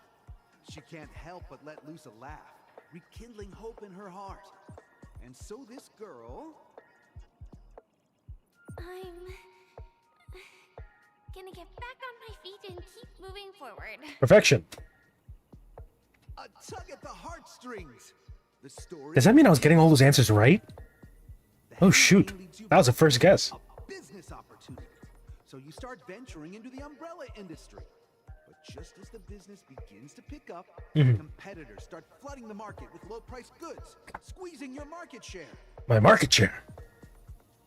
You have no choice. The goods you stockpiled at high prices have to be sold at a loss. This is a pretty self-destructive move, which drives your business to the brink of bankruptcy. At this moment, what would you, who refuses to admit defeat, Body language. Let's see. Leave dejected. Get on my knee and grovel. Stand up and smack the table. We ain't quitting. Oh, let me read this. You slam the table and rise up. They think we'll back down? Impossible. Dream chasers can be knocked down, but never knocked out. Beautiful. Luffy, stay up there. Beautiful, truly beautiful. Fantastic. But it's a pity your friend does not agree. Seeing that you're up to your eyeballs in debt, she sees nothing but despair in her future. And then... I leave Penacony in utter disappointment. Is that okay? Is that okay? Of course! Absolutely! I was this close to tears. Both of you possess exceptional acting talent. You already know that about me. However, the true test is yet to come. You're about to encounter the harshest judge this show has ever seen. You'll need to rely on perfect performances if you want to win them over. Okay, so no mistakes. Got you. Stairs. Let's go. Wait. Oh, wait, no. I didn't realize this. I didn't see this up here. That's really funny. Okay, hold on. Let's keep her going. Wait, did I pop everything here? Yes, okay. Alright, final judge. There's monsters over there. I can kill them. Let's do that later. There's a box over there. Shh. Whatever, I'll do this real quick. Welcome to the final stage. Strict judge. Actually, all the scenarios that you previously encountered were all from the film Once Upon a Time in Dreams. Two companions arrive on Penacony with nothing but a dream. Their desire for achievement is met with continuous setbacks. Ultimately, one continues on, despite spiraling into debt, while the other concedes defeat and leaves. Right. Many years later, their paths cross once more in the thriving Penacony. Yet, they refuse to acknowledge each other because... I became a big shot, but she ended up desolate. No. I fell into poverty while she led a normal life. I led a normal life, but she ended up despot. I became a big shot, but she ended up despot. Against the backdrop of a revitalized Penacony, the joy of reunion mixes with the sorrow of past separation, the awkwardness of being strangers, and the shyness of a long-awaited encounter, all converging at this very moment. Give it a shot. Try and convey this bittersweet scene to me. Bring it to life with precise and emotive acting. This is never going to end. I know. Why don't you try that clockwork thing you used before? Ooh. She's smart. I didn't even think about that. Your performance is far from satisfactory. Shut it. Brain control. She's very calm. Let's make her happy. Ooh, wait. Let's make her sad. Let's make her sad. What? Huh? We haven't even done anything. What? It's so touching. Your portrayal outdoes the original. It's simply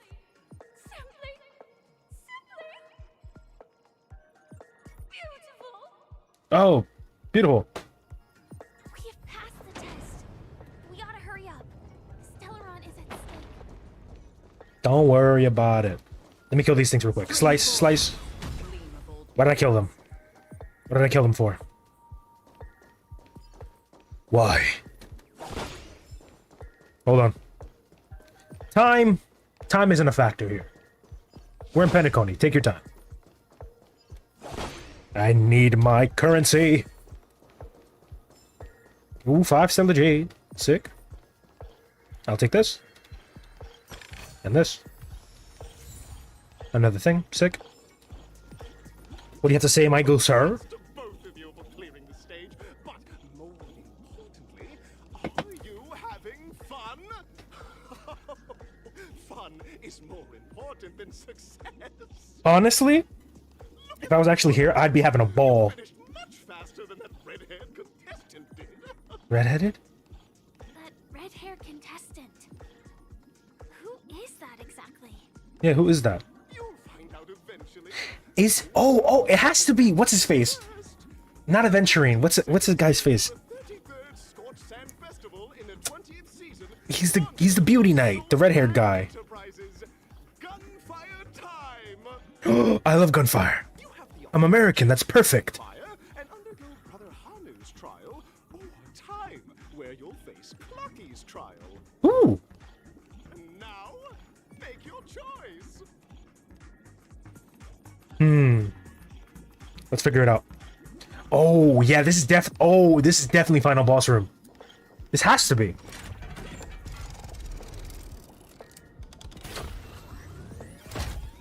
Yeah, they're it. That's the sound you make when you get hit. Let's see.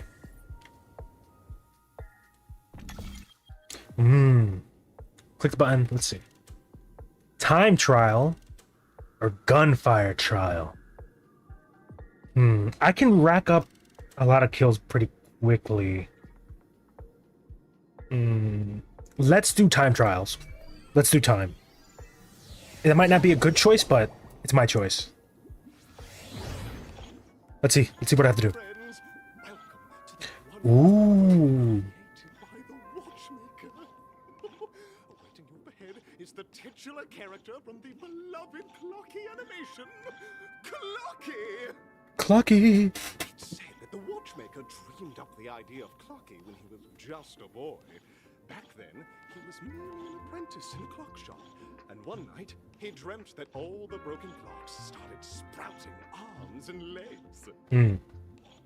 Like a skilled pilot, he steered them towards the right path.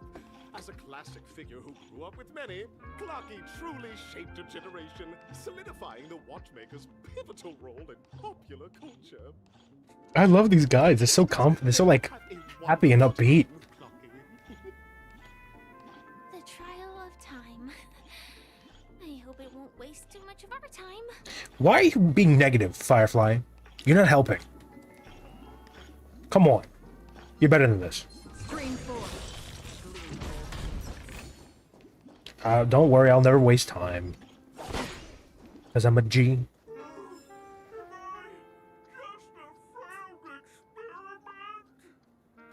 No, you're not a failed experiment, buddy.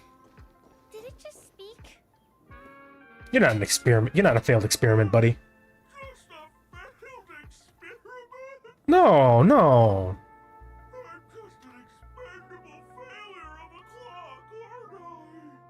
No. Hello, I'd like... We've got an urgent matter to attend to. Can you please let us pass already? So the stage is requiring us to cure this thing with a whole therapy session now? Hello, I'd like to play Dreamcatchers.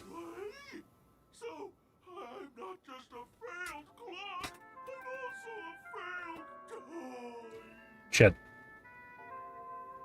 guys are just like the other challengers.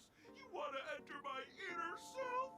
Then please be my guest. But you won't find anything worthwhile. I'm just a failed piece. You're not a failure, big guy. You. See? I'm just empty inside. Tick-tock!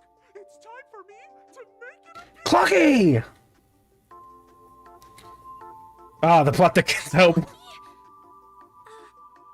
I can also see him. Is this character part of the show? In Dreamville, Clocky is everywhere and can do anything. like right now. I could solve this problem with your big ticker pal, Tick-Tock. TikTok. I can't believe it's actually Clocky! Why would you come and visit a failure of a clock like me for no reason?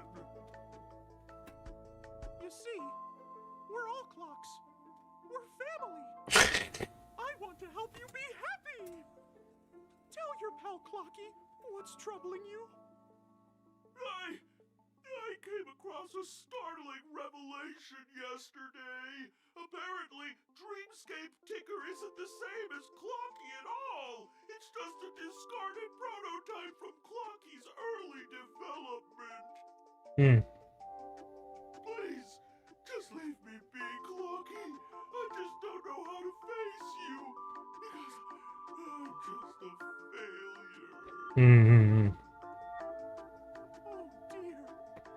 Seeing it like this is utterly heart-wrenching. But fear not. We're here to help it rediscover the missing parts of its inner self and guide it out of despair. I got you.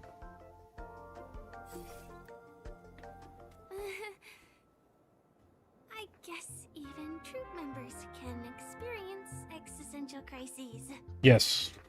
Don't worry, miss. I've already pinpointed its missing parts. Is it the thing in its forehead? Over here, my friends. Better use that hamster ball night speed. Hamster ball night? What does that even mean? What must I kill? No, damn it! Shit. What does that mean? Shit. Thank you. Another journey begins. Goodbye, sir. Yeah, just mopping them up. This should kill them. Oh, that one's still alive. That's a surprise. Ooh, what happened to my voice there? That's a surprise. Enemy targets ready for That should kill him. Forget your wallet? Free whip. There you go. Okay. I shouldn't have. There's a missing part on the opposite side. But how do we get over there? Oh. Also a dream side left here by a dream weaver. This must be one of the missing parts. Oh shoot! I skipped stuff by accident. All right. Haven't had to do this in a minute. Oh shoot! Okay, hold on.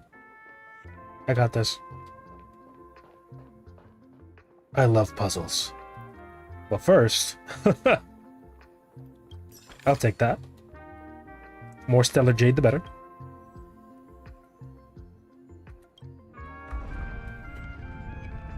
Obviously.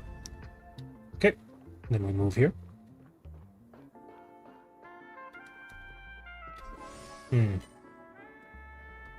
Yeah, there's no point in me doing that now, so. Come back here, birdie. Welcome. Jesus. Jesus Christ. Okay. What else? Is there anything else I can grab here? What else is here? A T-Rex. Oh, he has a bird on his tail. Right? Shit.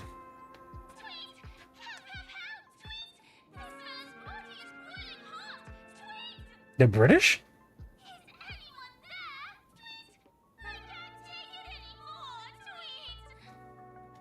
Oh dear! It's an origami bird! What's it doing in Beyond Overcooked's tail? Beyond Overcooked. That's what they're called?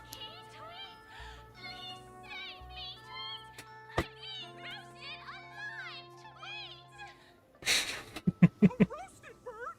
Oh, this is horrible! Let's save it quickly! Fight. Sheesh. Enemy data secure. Stupid. Netmark accessible. Time for a good What are old these? Are these gummies? What are these? Oh my god. Oh my god. Do we still have the upper hand? Yes. Never doubt me, lady. Ow. Ow. Uh-oh. Fire. Processes.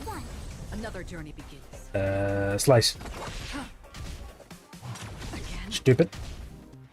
Ow. Ow. Ow. I see through you. I see through you. Her words, not mine. Then we hit him with this. Ba ba boom. Nope. Enemy targets detected. You need that buff, right? I weep for the departed. I weep for the departed. It too shall fall. Slice. Gotcha! Enemy data secured. I love gotcha. Netmark accessible. Time for a good old counter. I love gotcha systems. Wonder what that did. Ding, ding, ding, ding, ding. Wake up! Overheated, stupid. Ow. Ow. A quick divination. Yeah, you're good. Palm. Fire! Commencing support. Yeah. Ready for another? Another journey begins. You don't need that break bar, right? Boom. Perfect, he's dead. Another blood debt repaid. Birdie? Ah.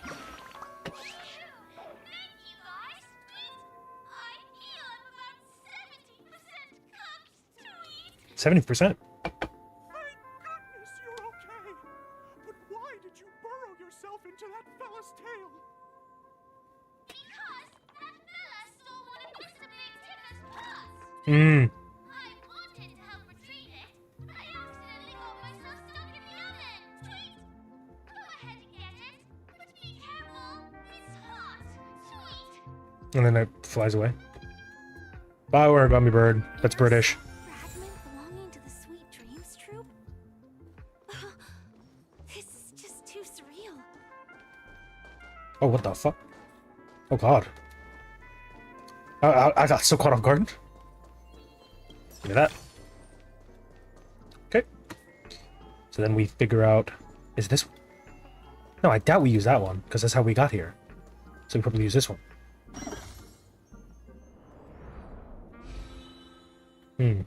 Okay. Then we use this to rotate. Nope, I hit the wrong button. Rotate. Okay. Then we... rotate this one. Move it. Then we move. Let's get her going. Oh, this thing like trips out my brain. I'll be taking that. Seek, and you will find. And then we rotate again. Perfection. Yeah. Let's keep her going. Ah. Okay.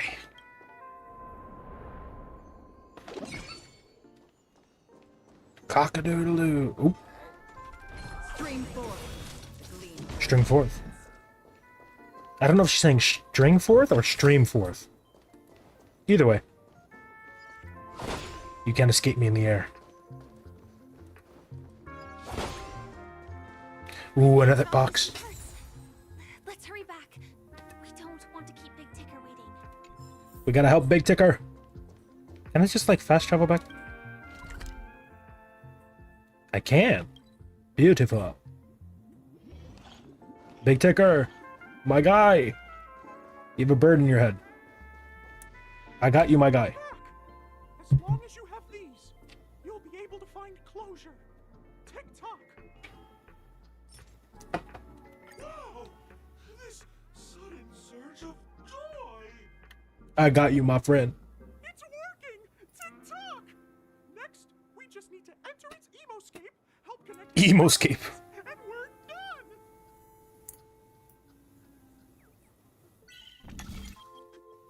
done! Let's see here. First, that, obviously. That's pretty obvious. Next, we do this.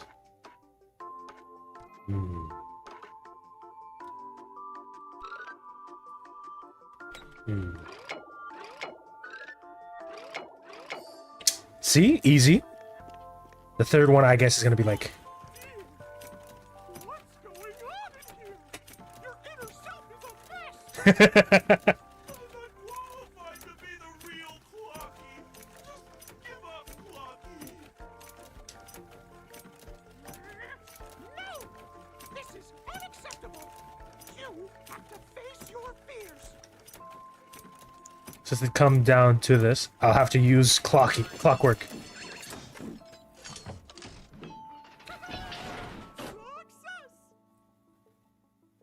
Oh my god.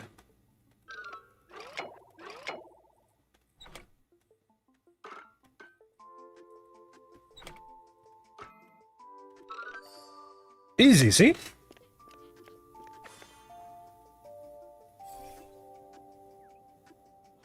Thank you, Clocky. If not for you, I'd never be able to connect with people like this. You helped me find myself again. So it's called the Egoscape. As the guardian of Dreamville, it's what I'm here for. Tick-tock! My friends, you still have other important things to do, right? Yes. Go forth, my friends. When the moment comes, all the dream tickers and I will cheer for you. Thank you, my friend. It's all done.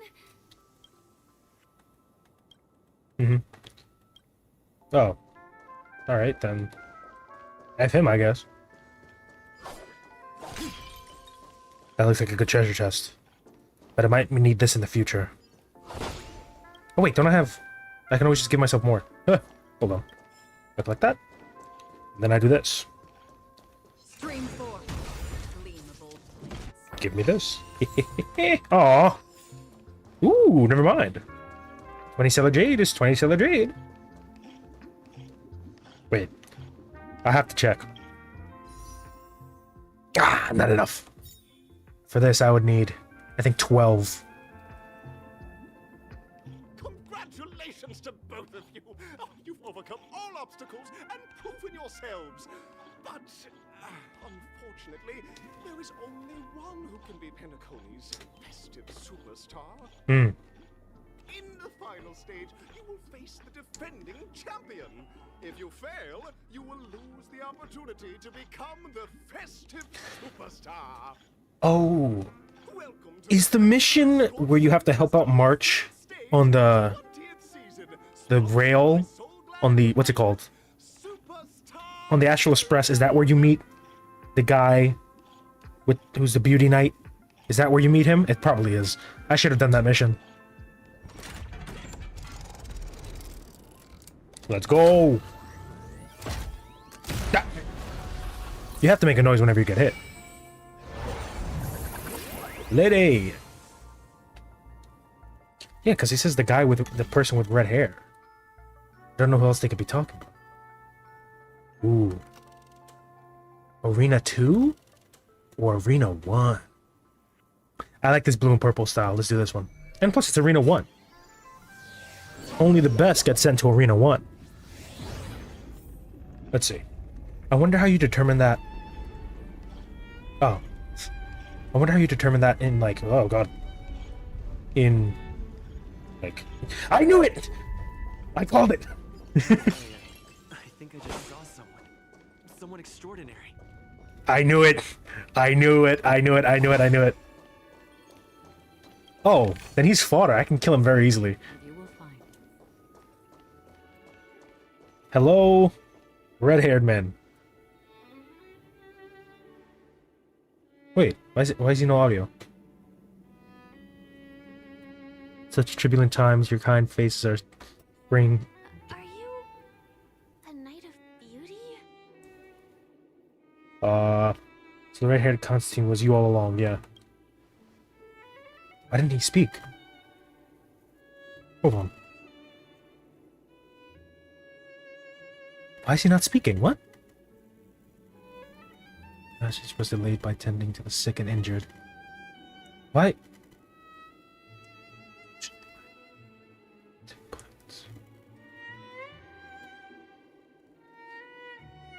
Wait, what? Is he just not speaking?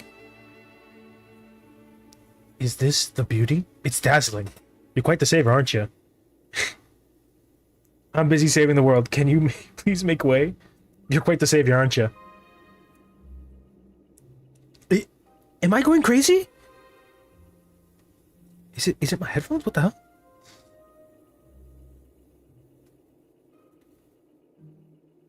Let's get back to business. Is this because I didn't do his quest? Is that why? What? What? Why isn't he speaking? Eloquence. It's matter no. What the hell is happening?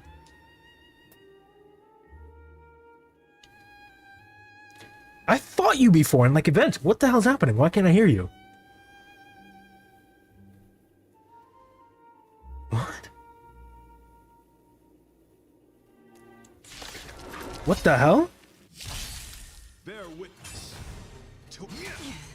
I don't know if I'm supposed to hear him or not. I'm confusion.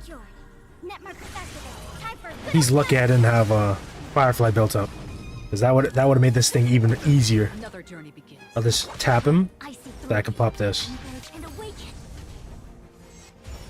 Yeah, do whatever you want. Yeah, I can hear him, but I don't know why it's not letting me hear him. You know what I mean? I weep for the departed. Is that like a me problem, or is it because I didn't do his event?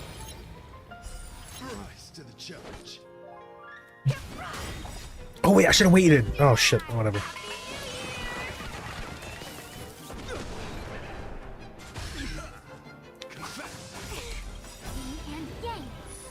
Yin and yang.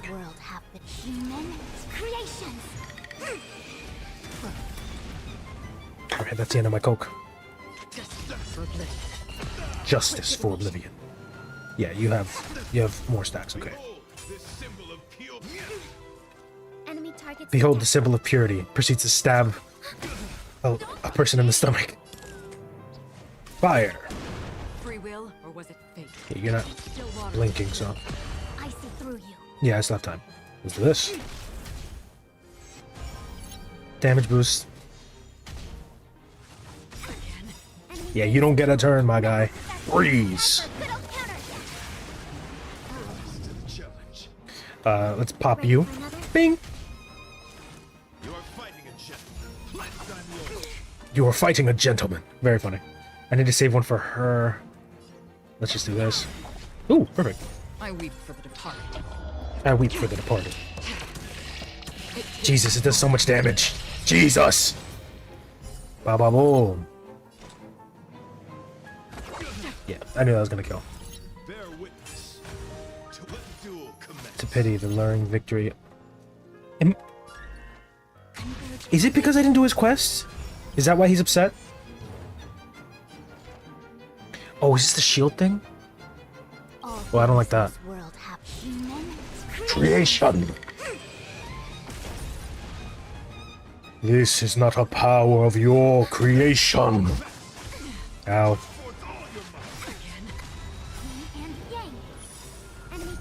You don't get a turn, big guy. You don't get a turn, big fella. Two. Let's do this. Yes. Because I knew it. I knew it. Happy New Year. Boom. Ba ba boom. Let me do some slicey dicey. We slice here.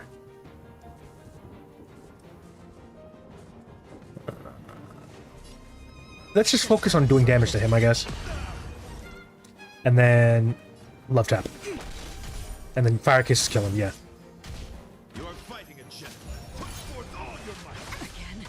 Still alive. I'm still. Oh my god, frame rate. This guy's probably gonna die.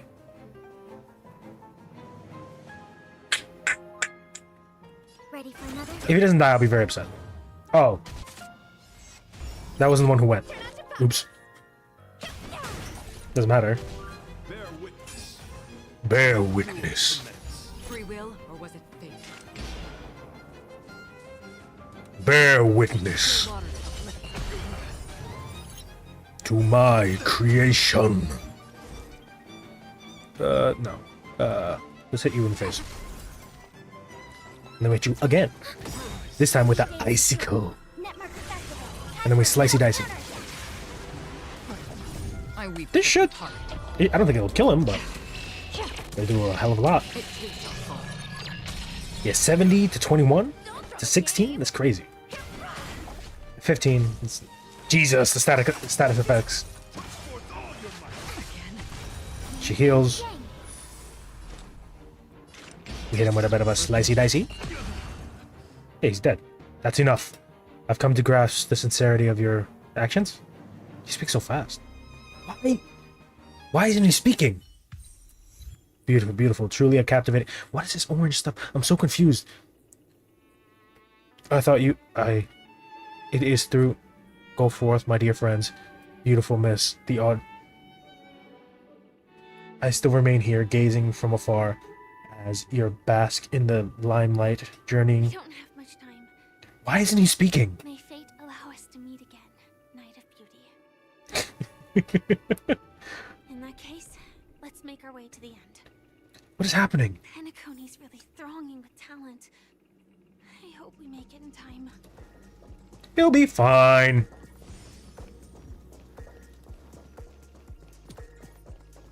How do you get... Oh, he probably did something different. I was like, how do you get past the sad clock?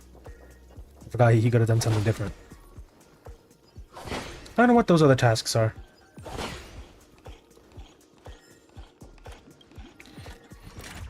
I think this leads us to him, no? Or is this just like it's brought up here and then it's used later?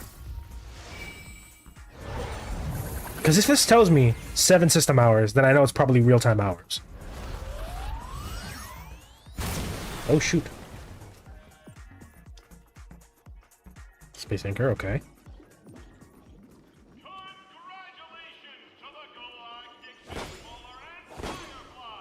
Galactic baseballer.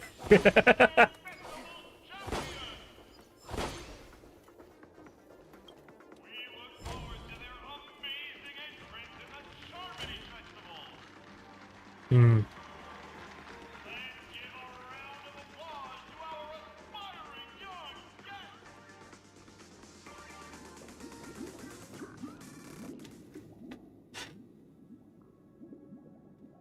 Congratulations to the both of you.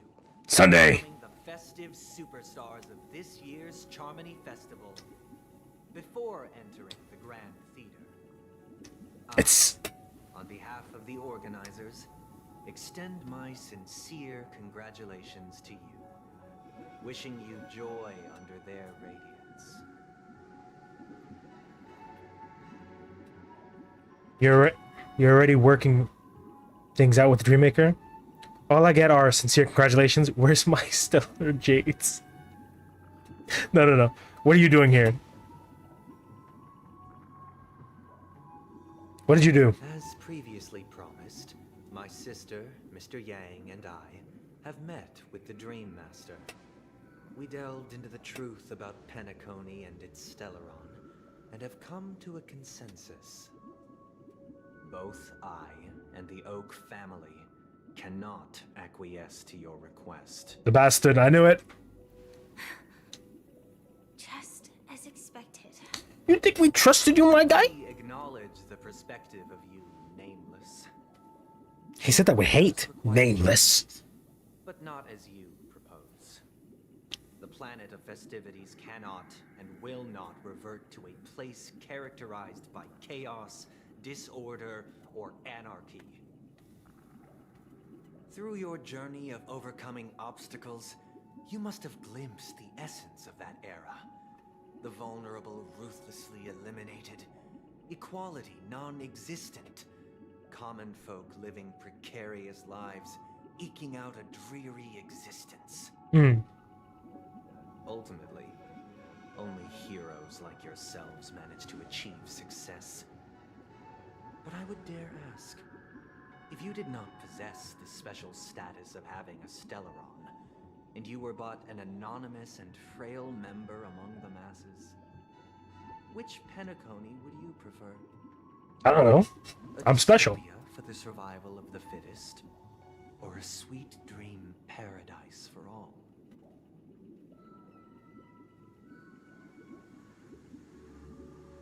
I don't know why you're asking me. My opinion doesn't matter. That's not the point.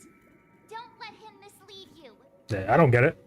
Mr. Sunday, even if the members of the Oak family can't fully agree on what to do about the Stellaron, now's not exactly the time to be holding an extensive discourse about Penacony's past and future, is it? It's true. The Stellaron issue concerns the life and death of everyone on Penacony. If anyone has a better suggestion, the crew is more than willing to listen. Also, it'd be best to tell us the ins and outs of that meeting. She has a mole? This way, what? we'll at least know what Welt and Miss Robin are dealing with, and the reason why they failed to make our appointment. Ah, Navigator. That is precisely my intention. With all present, let's begin by discussing the details of that meeting. Let's talk about our tribulations and choices, our ideals and beliefs, and our final course of action. The only path to take.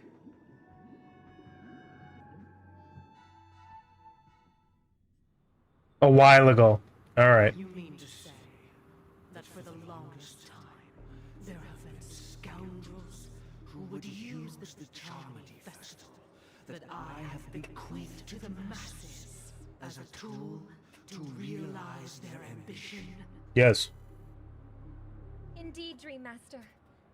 Once the Charmony Festival begins, the Stellaron's powers, along with the song, will be broadcast across the entire planet of Penacony. And then everyone in their dreams will be unable to awaken. This is indeed surprising to me.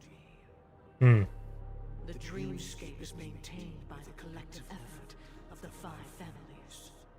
If someone were to use the Charmony Festival to recklessly disseminate the power of the Stellaron, this individual must hold a position of great authority.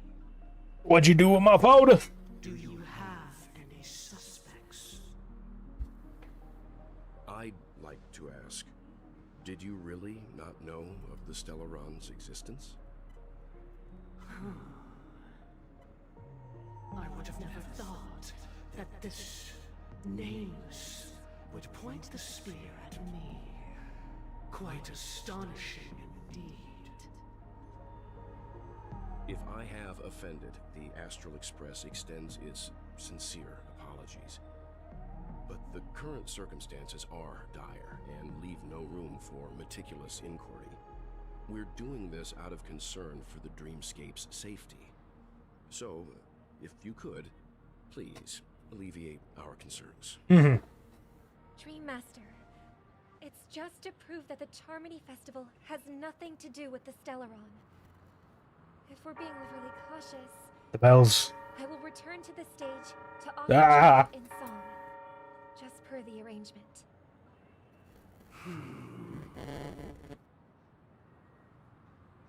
Sunday, Robin, I've watched you two grow up and know your dispositions like the back of my hand. Your dispositions? Both of you, right now, can surely be lauded as their most devout advocates. Harmonies. I already know your resolve. The magnitude of this matter is enormous and cannot be taken lightly. Since Mr. Yang has asked with such earnestness, I will personally respond in kind. If there is a need, the entire Oak family will be mobilized to heed your call. Someday, might I ask you to beseech them to cast their light unto me and question me in their stead, so that no lies may be concealed? I will do as you command.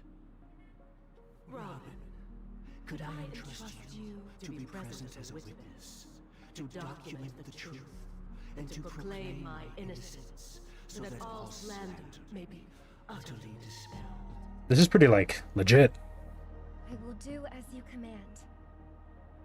May thy will be carried out on earth, just as it is in the heavens. Oh, triple-faced soul, please sear his tongue and palms with a hot iron, so that he will not be able to fabricate lies and make false vows. Let us begin. Oh my god, that was so... There is nothing else to prepare. Understood. Question. Have you devoted your life to your god, never worshipping other gods? Naturally. Do you love your god as you do yourself?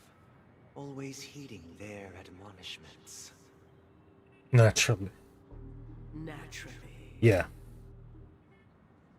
Have you strayed from the path expected by your god, betraying their name? Never.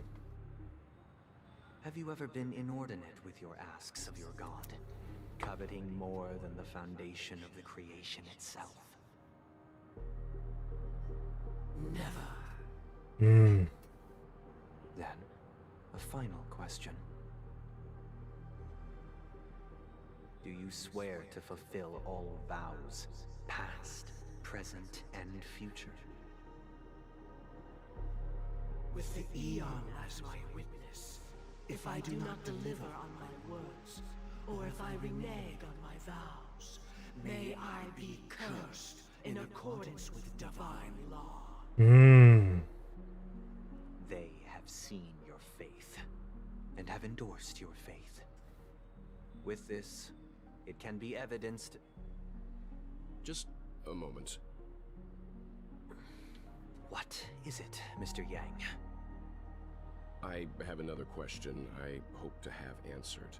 To my understanding, the family's harmony and prosperity have never relied on so-called divine laws.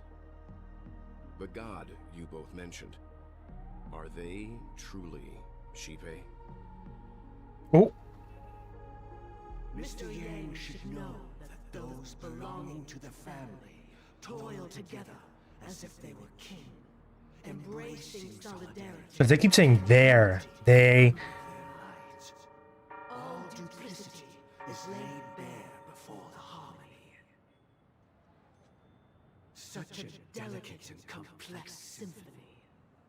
Which other god could perfectly harmonize this, if not for the great one, Shipe? Perfectly harmonize. Therein lies the problem. It isn't an outsider lurking in the shadows who changed the harmony, but a dissonance that has surreptitiously emerged from within this very symphony itself. In the distant past, there existed an Eon. With one flick of the wrist, they crafted the laws of the cosmos. Their followers formed the Beyond the Sky Choir, spreading solemn and reverent Later, they fell. The route traversed by this Eon clashed with the harmony, The justice. absorbed and fused into it. The chorus that once It's the justice. across worlds fell silent, and when it echoed anew, it was transformed into the hymn of harmony. Though an Eon may perish, paths with no masters still linger. In the all-forgiving harmony, echoes of bygone dissonance may subtly arise.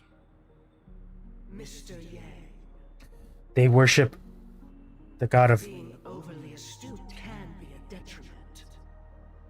Especially when you find yourself alone and without allies.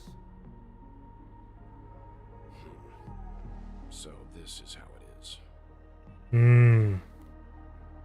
For the sake of our grand cause, Sunday, please afford these two an opportunity to rest. What? I knew it. The bastard. Oh, shoot. Sorry, Robin. It's just you. I did not wish for you to know this. Holy shoot. It's a pity that things have turned out this way. So, this is the true reason I can't sing? The shadow that envelops Penacony is actually... We were never children of the harmony. Our ideal paradise could not have been crafted by Xipe. True bliss can only be guaranteed by the one who transcends the many. Within the foundation of law, humanity establishes civilization, and through harmony, Order. obtain order. Oh, shoot. That's a crazy reveal. Unbelievable. To think that there would be remnants of the Order on Penacony. What have you done with Mr. Yang and Miss Robin?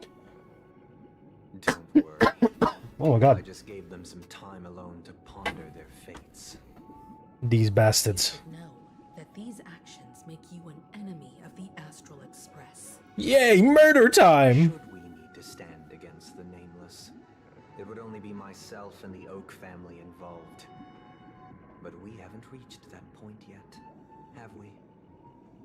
Your efforts for the justice of Penacony are evident to everyone, and have been widely observed. You want to talk terms with us? Stop beating around the bush and get to the point. Yeah. Shut up and tell me what you need. Patience is a virtue. The only patience I have is from my bat hitting your kneecaps. On the contrary, I'm here to make my intentions clear. If it is the Order that drove you to imprison Welt and Robin, and you're using them to coerce our compliance, then there'll be no point in entertaining any type of discussion. You're mistaken, Miss Himiko.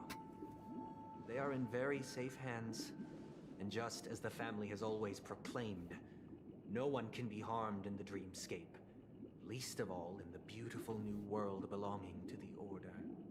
This guy. Penacony and the entire universe have witnessed far too much innocent bloodshed.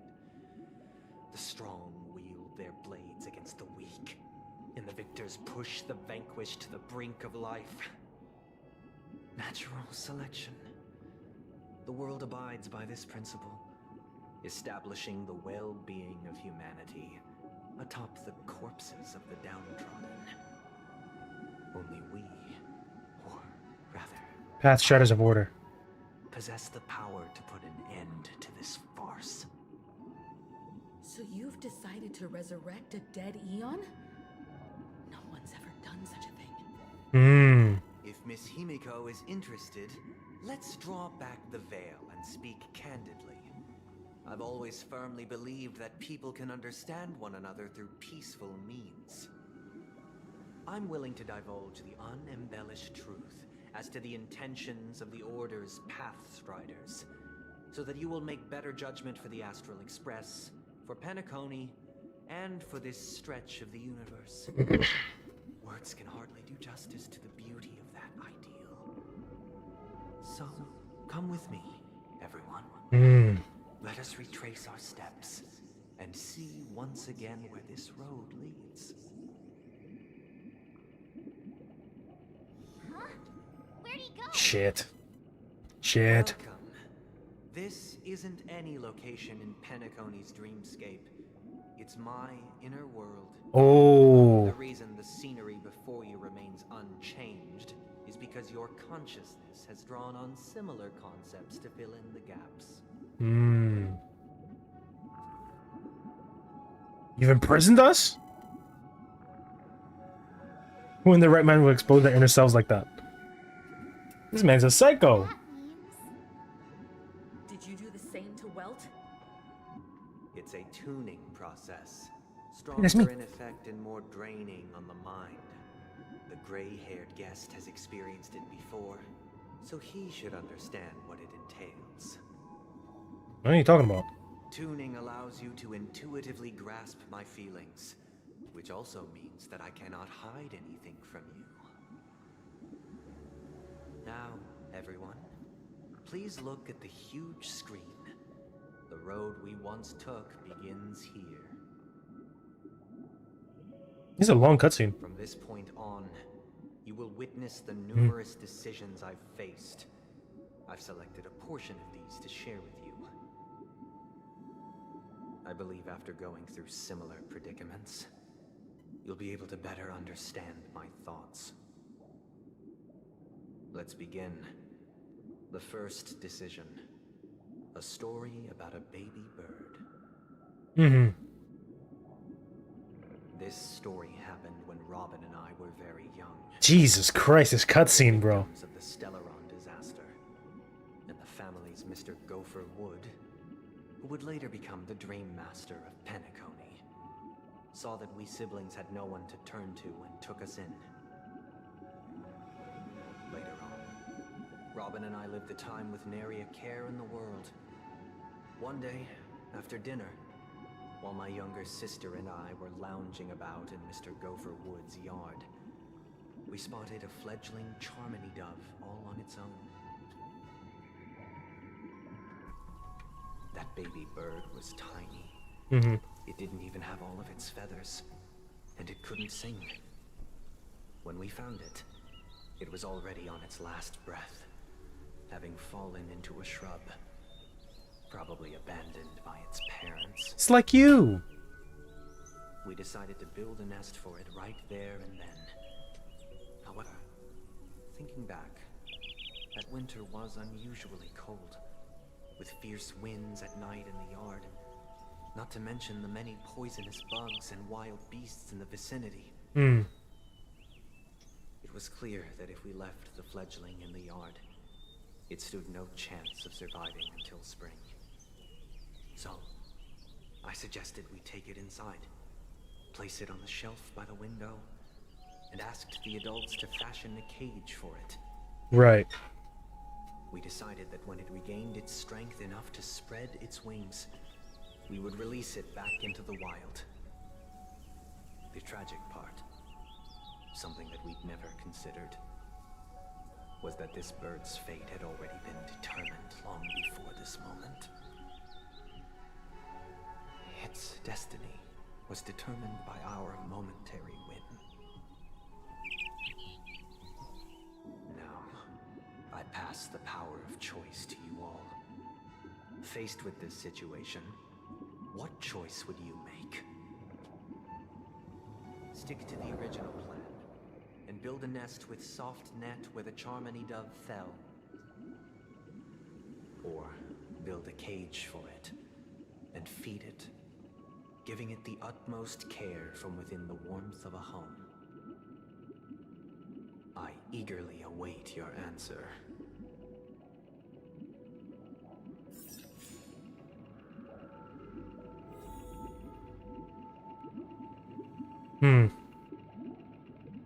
How long have they been going on for?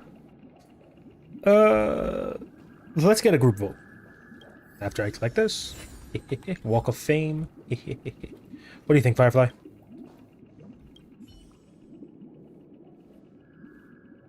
I can't decipher his intentions right now, but based solely on that question, I would probably choose to build that dove a cage. Even if I was gonna release it back into the sky, it'd have to be strong enough to fly first. If I left it where I found it, I fear I'd never get the chance to fly ever again. What do you think, Himiko? It looks like he really has no intention of imprisoning us. If it's just a quiz, I suppose it's fine to humor him. Back to the question. I would personally choose to build the little Charmony dove a cage. Yeah. No special reason. I do think that a fledgling should have the right to fly into the sky. But if it can't even live to that point, then there's nothing to talk about to begin with. It's also true. March. March. That guy just casually throws this kind of question at us? This guy's weird. What is his deal? But fine, I'll answer, I guess.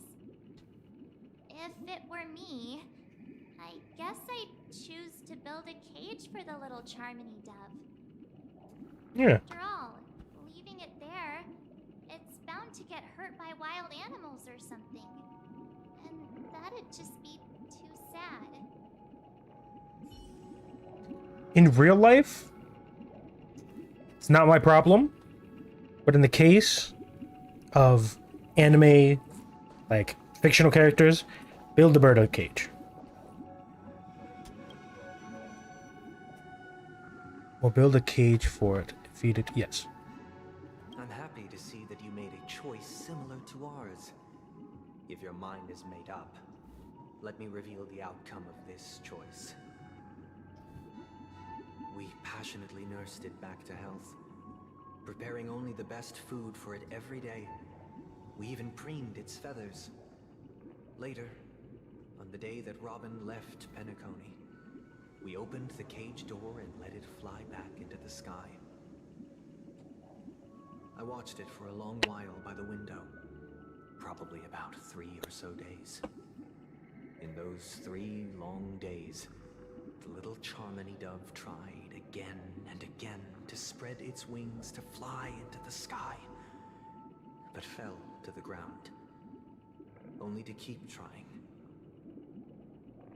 Finally, on the 137th attempt, it succeeded. But its attempt did not go perfectly. After flying unsteadily for a while, it fell to the ground, unable to grasp the direction of the air currents. The fall shattered its wings.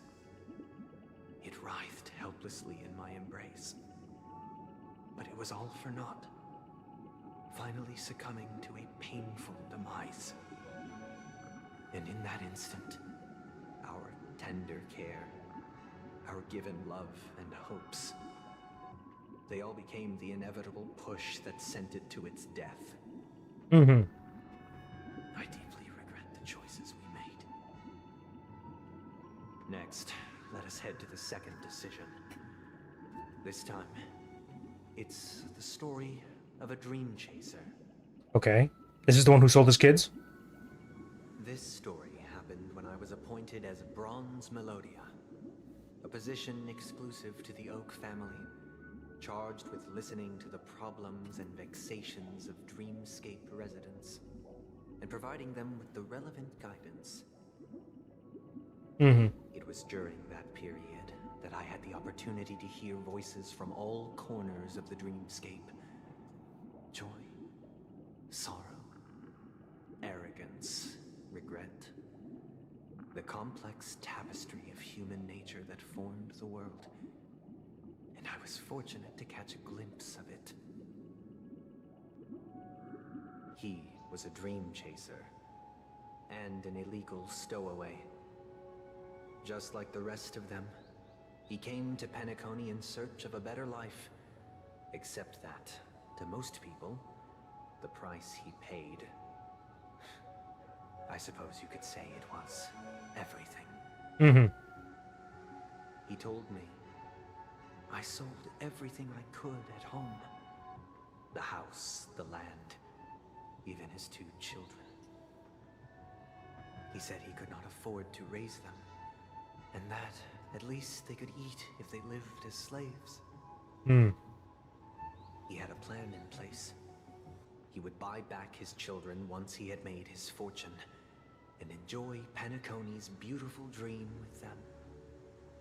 Alas, his plan to smuggle himself was somewhat clumsy, and he was sniffed out by those pig-headed hounds. After hearing the Dream Chaser's story, I immediately appealed to the Bloodhound family to cease their pursuit. That way, at least he could live peacefully. But I was still too naive to the ways of the world. I did not anticipate that what I thought was a kind gesture would later lead to dire consequences. I'll tell you the outcome soon. For now, I'd like you all to make a choice. Will you do as I did, and try to convince the Bloodhound family to stop their pursuit, so that the Dream Chaser may live peacefully and realize his wishes? Hmm. Or will you remain silent, leaving him to languish while the hounds are hot on his heels until his inevitable judgment arrives? I don't know. I look forward to everyone's decisions. Who knows? Perhaps they might even alter the outcome of this tragedy. Hmm. Consult the friends. What do you think, Himiko? A dream chaser story. If I acted out of kindness, I would probably ask the Bloodhounds to stop their pursuit and lend him a hand. But what cruel repercussion would this choice result in? I think Sunday must have been deeply impressed by the limitations of the strong defending the weak through this incident. Mm-hmm. What do you think, Firefly?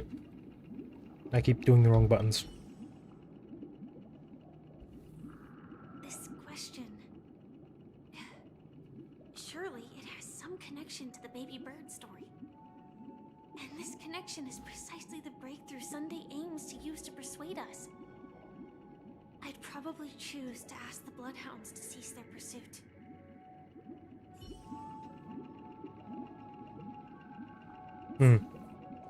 March. It seems illegal stowaways are really quite common on Penacony. But that guy in the story, I don't think he deserves any sympathy at all. Oh, yeah, he sold his kids. He sold his kids to chase a dream. Even if he intended to go back for them, it's still insanely irresponsible. With that thought, there's only one choice. Let the Bloodhound send him back home. This person deserves to be punished. Yeah, I can say a lot. But he sold his kids. There's not much you can do for that, so F this guy. Let him get sent back. It seems you, like me, are pondering whether a different choice could have led to a better outcome. Sadly, his fate would only be more tragic. Say he never gets caught. He would only die from delirium. The methods with which illegal stowaways enter dreams are unorthodox. Not flawless like the hotels. Living in the dreamscape would be a mere pipe dream. Should he be apprehended? Could the hounds afford to turn a blind eye? The answer is a definitive no. They couldn't bear the resulting consequences, and thus wouldn't dare extend a helping hand. It's true. As to your choice, I once again offer my heartfelt apologies.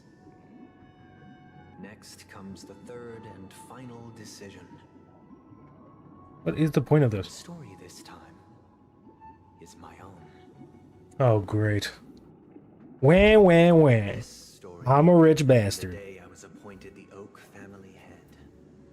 At that time, Mr. Gopherwood was the current Dream Master.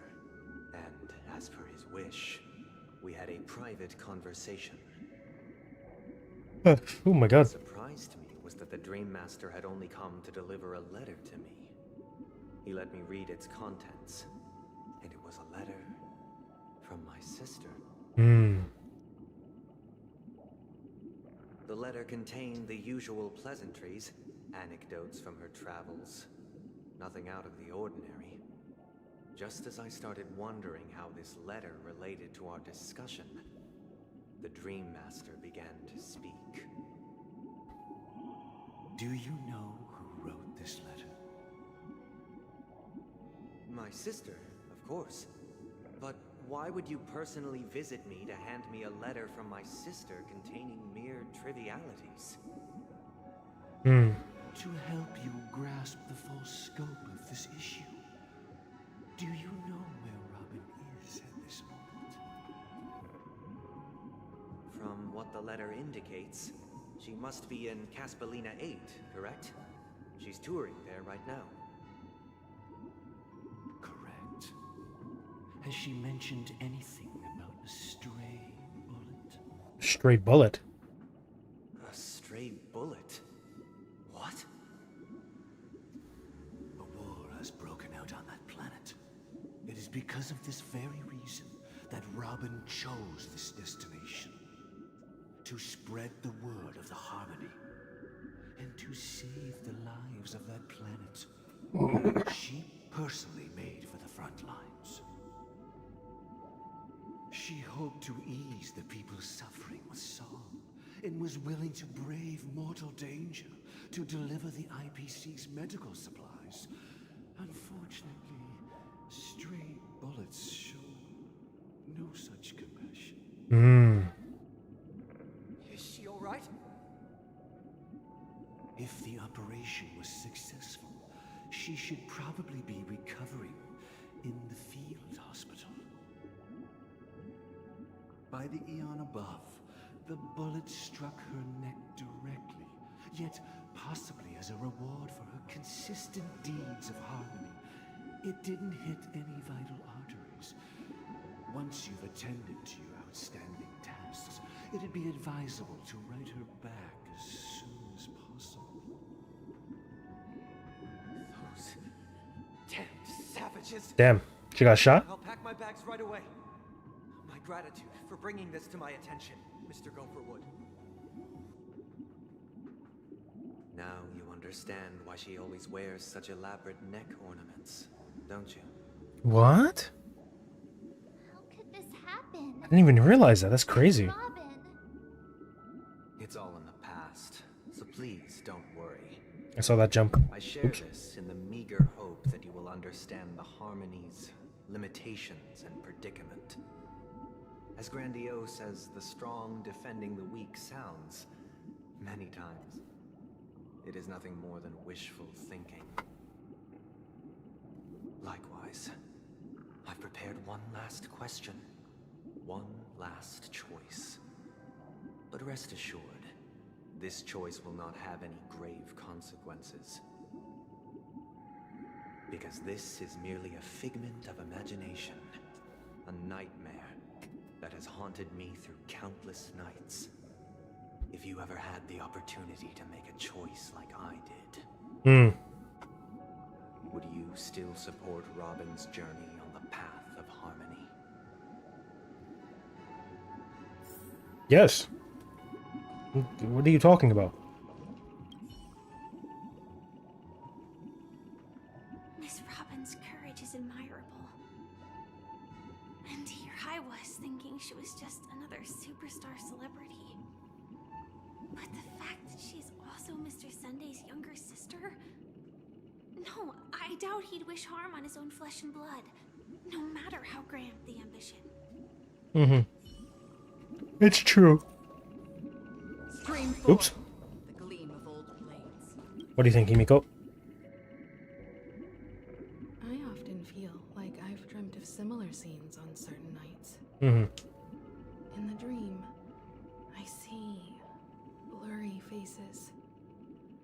I don't know who they are, but I sympathize with all of them.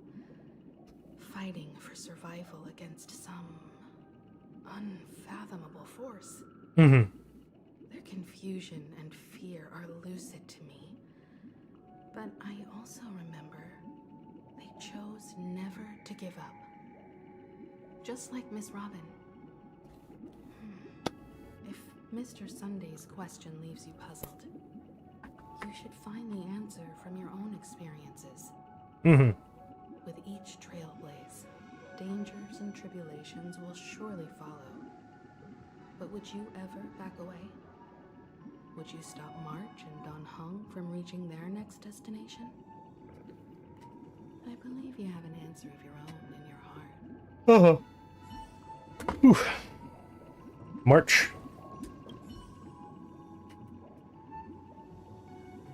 Can't believe that happened to Miss Robin. I didn't realize he had such... Strong defending the weak is a great mantra, but if I had to pay such a price, I don't know what I'd do. Support Robin. That's the only real option. I see. I am now aware of everyone's stances. Raising these questions merely serves to illustrate one point. The plight of Penacony cannot be salvaged by the Harmony. The true foundation for a sweet dream paradise can only be established through the Order, where the strong govern the weak. I know the suffering of being tormented, the turmoil of losing your way, how sorrow and even despair set in when matters don't work out. All of this causes me unending pain, because this is not what happiness is at all. It sounds like Teach the weak how you're to kind of... live a happy life. And this life isn't some noble propriety that the upper crust preaches, but in definitive terms, a way of survival that belongs to everyone. That kind of just feels like... What's your definition of living a happy life? Yeah, what do you determine to be happy? Good question. Human consciousness is fundamentally an illusion. Okay, this is where the problem is. Known as self-worth. Oh my god. People lured in by this illusion make mistakes, yet still ask that external influences bear the burden. When one mistake after the next permeates the masses, they become impossible to trace. Thus, the amassing of these individual cages culminate to form a prison. A place dictated only by the rule of survival of the fittest. Nature is always accompanied by predation and sacrifice. Its antithesis is known as order. That is what I want to do. Unite people's happiness under the banner of order. They won't need to make bitter choices any longer, nor face the weaknesses of humanity. They can cast aside their primal instincts to build a haven for mankind. Simply describing thoughts is far too abstract. So allow me to provide a simple example. As you all may know, there are societal norms like weekends and long weekends that exist on some worlds. During these hard-earned rest days, people are given the chance to extricate themselves from the stresses of everyday life, allowing a certain tranquility to return to their souls. And it is only on these days that people do not have to adhere to the law where the strong prey on the weak. They can live out their lives happily during these brief intermissions. It's just a pity that 2 or 3 days are still too fleeting compared to the span of a lifetime. Okay. From where I stand, society's ideal system should be 7 rest days. Following Sunday, there should ensue a second, a third, and indeed an infinite procession of Sundays. This should be the face of the new world. Idyllic, eternal, peaceful days. Oh. And thus, Bug. every person can return to their base selves in this utopia. Some gaze in reverence at the stars, pouring their whole beings into calculating the distance between us and the isolated world of Pagana. Pagana? Meanwhile, some seek refuge in quiet corners, holding one another, unencumbered by the chains of unwelcome obligations. What the fuck is he spouting? There would be no need to bear the hardships of reality. Only in this way can humanity face the inevitable end with the purest of spirit. Living a life of dignity. This is what it is to live in bliss. Miss Firefly, you who are stricken with entropy loss syndrome, you of all would surely understand this. That's dumb. It sounds like a flawless theory. However... But what what is the price to attain all this? Yeah, what? The cost is minute, merely a personal and eternal sacrifice. If this paradise is to be maintained for everyone, someone must remain trapped in solitary awakening until the end of the cosmos. Mm-hmm. Awakening. Which means that this so-called paradise is still a dream. Stepping into this paradise means forsaking reality, correct? Yes. It is not forsaking, but transcending. Flesh, blood, sorrow, weakness. If the physical is the root of spiritual suffering, it is only logical that we defeat it. That's not fixing anything. That's just avoiding it. But in this supposed bliss, people won't have defeated their demons. The chance to overcome their tribulations would be forever lost to them. In other words, it is an escape. That's another way of understanding it. But there is no shame in escape. On the contrary, the seeds of escape exist in everyone's hearts. Don't you agree, Miss Firefly? And as to why we sleep, it is because we are afraid to awaken from our dreams. But this is not in conflict with the grand plan. Only in acknowledging this can we truly understand the frailty of human nature, and from there, show compassion and protection.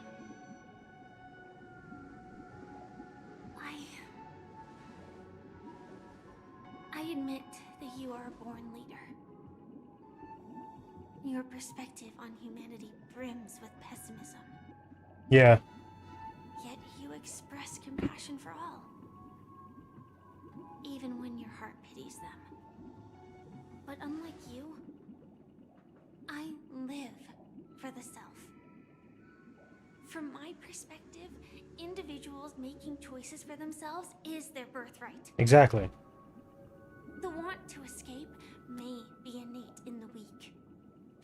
But whether they are weak or not, it is not up to another to decide. True. Perhaps in your mind, you also view me as weak?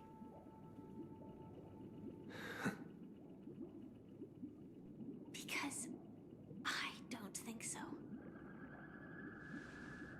Atta girl. Since Firefly has said her piece, the Astral Express will also naturally give you our answer.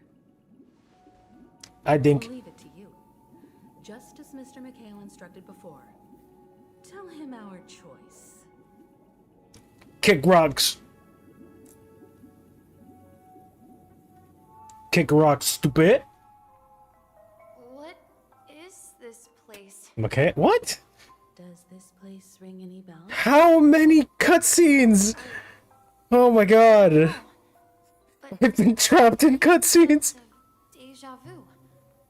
What is this place? It's the realm within a dream bubble. This was left to the Astral Express by a nameless, but only when we entered it, it was completely empty. Dr. Edward from the Dreamscape sales store told me that dreams are formed from memories, and a dream bubble can't take shape if its core is empty. So I thought you might be able to help us in unraveling this mystery, Misha. As a hotel doorman, you know Penacony best among us. I don't know much about dream bubbles, but if you want to figure out what this mansion is, I'll do my best. I'm counting on you then. Himeko, I still don't get it. Why were you so sure that Misha had a connection with this dream bubble? I wasn't sure. It was just a hunch. But since Misha feels familiar with Yeah, that's probably a good guess, yeah. my hunch. Alright, please. This looks a bit familiar. Exactly. This is where you and Firefly encountered death. Oh, yeah. Which we now know as dormancy. Considering its connection to Dreamflux Reef, it's not surprising it appeared here. The question now is, who brought you here? Based on the clues we have so far, it's unlikely to be that masked fool. So identifying them is crucial to us. We're drawing closer. Wait, did you say identifying? Let's give Misha. Why does that sound weird? As I believe he'll unveil the secret of this dream bubble. All right, but there are doors all over the place. Which one should we choose? Do you have any idea, Misha? I guess maybe this way? Okay, I need to check something. Can I... Oh. What is this?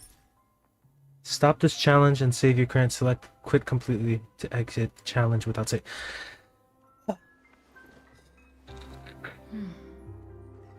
Let's flip a coin. Let's flip a coin. Here's my coin flipper. Phone. Here it is. Let's flip a coin. Because I've been going on for a little bit. For quite a while. Let's flip a coin. Okay, coin flip. Flip. Alright. Heads, we keep going. Tails, we stop. I'm gonna flip it 3 times.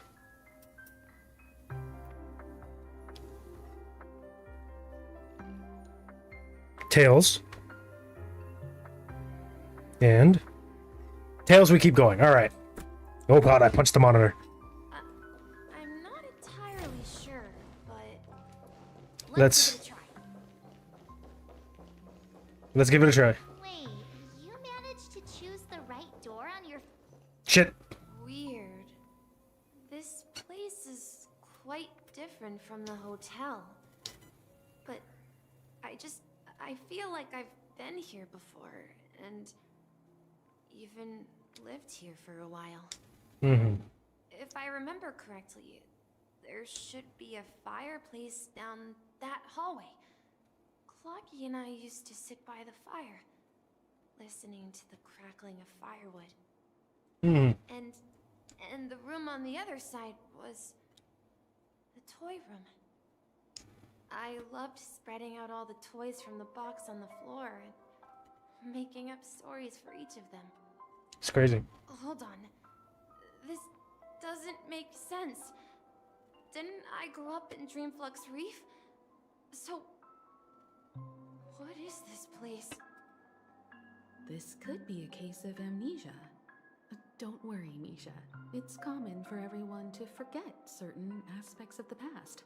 That's true. Those memories haven't vanished. Look at me! They're just lying in the depths of your mind. We can surely get them back. Since this place seems familiar to you, why don't we explore a few more rooms and see if you can recall anything more? Yeah, then let's check out the rooms I just mentioned. Alright. Yeah, we're still in that, like, weird thing. Alright, let's keep her going. Mikhail, that's the name. Now we all know him as the Watchmaker. So, who's he talking to? Shit. Do you know anything about it, Misha? I'm sorry, I don't know much about the Watchmaker, but Mikhail... Anything special about that name? Mikhail is Grandpa's name. Ah. Grandpa? Do you mean you're the Watchmaker's grandson? But we haven't heard anything about the Watchmaker having descendants. And the name Mikhail is not rare. Perhaps it's merely a coincidence. Could you tell us more about your grandpa, Mikhail? Yeah, sure. He was a seafarer who fearlessly ventured into mysterious seas and storms. He was always on the sea and had lots of friends who accompanied him on his travels. That sounds like a trailblazer. Didn't want me to call him Grandpa because that would make him sound old. He believed he was still young. The name Mikhail was given to him by his parents, Mihaly and Elise, both renowned seafarers. Every time he came back, He'd share his logbook with me and tell me about his adventures at sea. I want to become a great adventurer, just like him. Mm-hmm. It appears that the seafarer has nothing to do with the watchmaker. So, perhaps it's just a coincidence? So, where is your grandpa now? He's dead. He went off on a new journey. And it's been quite a while since I last saw him. So, where has Clocky gone? Did he leave to protect Dreamville?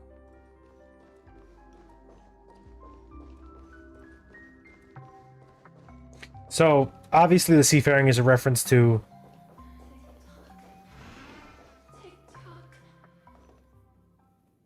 The fuck? I heard some noises from the room. Origami Bird? That's a friend of mine. You and Origami Bird are friends? Yeah. It's a member of the Compass crew, just like Clocky and Miss Mirror. And there's more than just one Origami Bird. They are a big family with lots of brothers and sisters who look the same. Mm-hmm. They follow Miss Mirror's orders and handle all sorts of jobs on the ship. They're the best sailors. Sailors? Can Origami Birds be sailors? Could you tell us more about the compass, Misha? The Compass is a ship bound for the New World. Clocky and his partners travel through layers of fog to the depths of the sea. Whenever there is danger, Clocky will use a compass and guide the ship in the right direction. Mm-hmm. That's a great story. But in the Penacony cartoon, Clocky and his partners have always lived in Dreamville and never ventured out, right? Huh? Oh, that does seem to be the case. Weird. I clearly remember Clocky arrived in the New World in the end. Lost tapes. Clocky has a hidden past.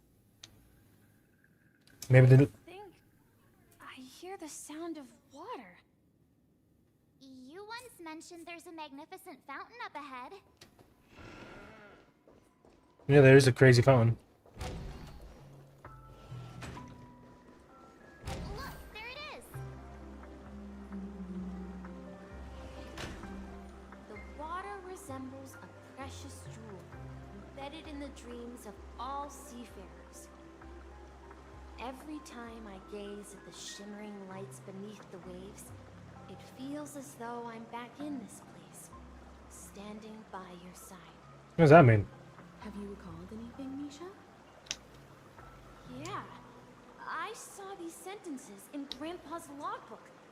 He used to say that despite the perils of the sea, whenever he stood on the deck in the afternoon, overlooking the sparkling waves, he would think of this fountain in front of his house.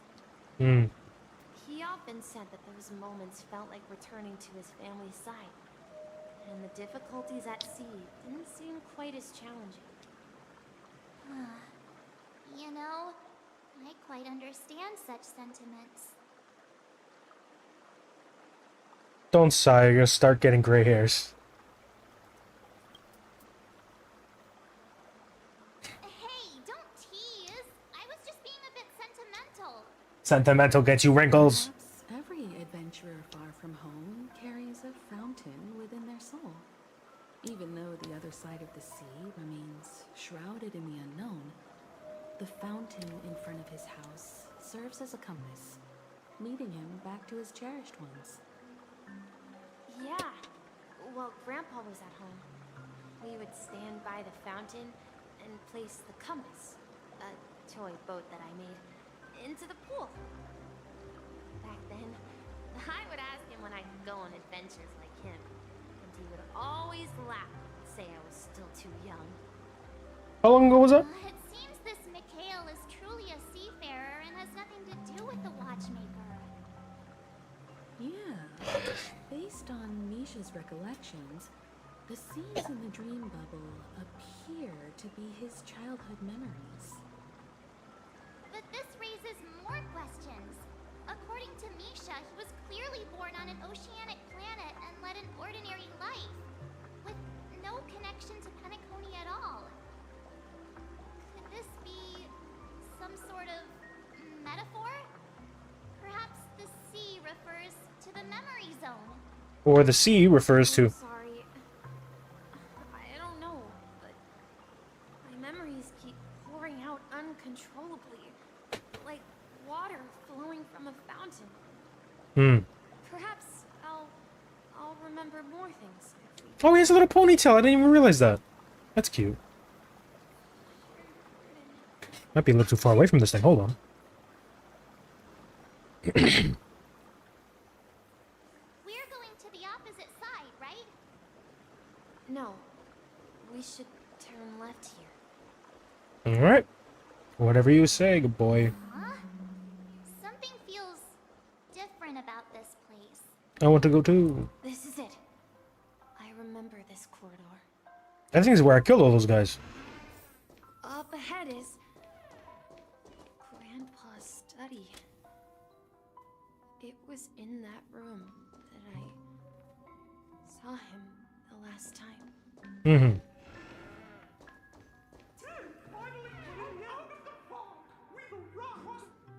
Oh, shoot. The atmosphere in this room feels totally different. Misha! You finally come! Clocky! You're here! Yeah. This is the room where we first met each other. They speak so low. Are those books on the bookshelf logbooks left behind by that seafarer? Yeah. Whenever he came back, he placed a logbook on the bookshelf in his room. They contain records of his expeditions to every corner of the world. He described our world as a fountain. At some point, the sea started to gradually swallow up the land where people lived. To ensure that everyone had land to settle on, he had to continue exploring the sea in search for the source of the rising seawater. On that day, he called me to his study, telling me that he was embarking on another journey. However, I could sense the gravity in his expression. It was the same look I had seen on my father's face before his final voyage. I asked him if I could go with him, but he said that my orders lay elsewhere and told me to stay home and patiently await a certain sound at the door. What sound? He told me about a vast ocean in the sky. An ocean of stars. He spoke of a train that transports children with a desire to venture far away, traversing the sea of stars without ever stopping. He said that he knew the crew on the train, and that he had asked them to take me along. He said the journey I had always dreamed of would start there. He's talking about us. A train? Could it be? It's us. It's the Astral Express. I remember now. Grandpa's friends are a group of nameless who came to this world to resolve a disaster caused by a star. Then, he gave his pocket watch to me. It was his cherished treasure, appearing in every one of his adventure tales. He explained that difficult times were ahead, but assured me that the watch would guide me. That's the compass. He said, as long as I kept moving forward, I'd eventually reach my desired destination. And then, it was as if I heard the distant sound of a train whistle echoing throughout the room. Exactly, Misha! And then we followed that whistle, didn't we? Yeah. I think I can still find the way we took back then. Alright, we're almost done. Oh, no. This is the dream jigsaw, right? So we're supposed to find the exit. But where can we find the last piece? Ah! Do you remember? You said you obtained a mysterious shard when you stumbled into this place. Yes. Hey, the shape seems to match. So this shard is Probably this one. connected to Misha? Looks like we're just That's foreshadowing like hell. revealing the truth. Let's get to the other side and investigate. Puzzles! This is the piece that we picked up, yeah. I was right. I'm never wrong. This one. And this one. Perfect. Perfect, perfect, perfect. Into the weird door. Do I have to, can I pick anything up here? No? Okay. Ah! Is this the... This is it. This is my room of clocks. Hey, yo? While I spent my time waiting for Grandpa to return from his voyage, Walter gave me this workshop, and it became my Secret base. Here, I learned how to repair clockwork and gears, out of my fondness of precision mechanics. In my dreams, I was the captain of the compass, embarking on adventures with my companions, Clocky and Miss Mirror, in search of the new world. I was born and raised here. So, this building in the dream bubble is your childhood home? Yes, but not exactly. It's his birthplace. To be more precise, this dream bubble itself is my home. Looks like you've remembered everything now. Interesting. Wait. Why does it feel like everyone else knows something I don't? Yeah, you're the only one still in the dark. Stupid. March, do you remember when he mentioned a clocky that only he could see? Yeah, the little guy here, right? But we all saw him in Dreamflux Reef, right? And Mr. Yang even greeted him. Looks like everyone on the Astral Express has a childlike spirit. The answer lies in the Astral Express. His experience shows that neither Firefly nor Acheron can see this clocky.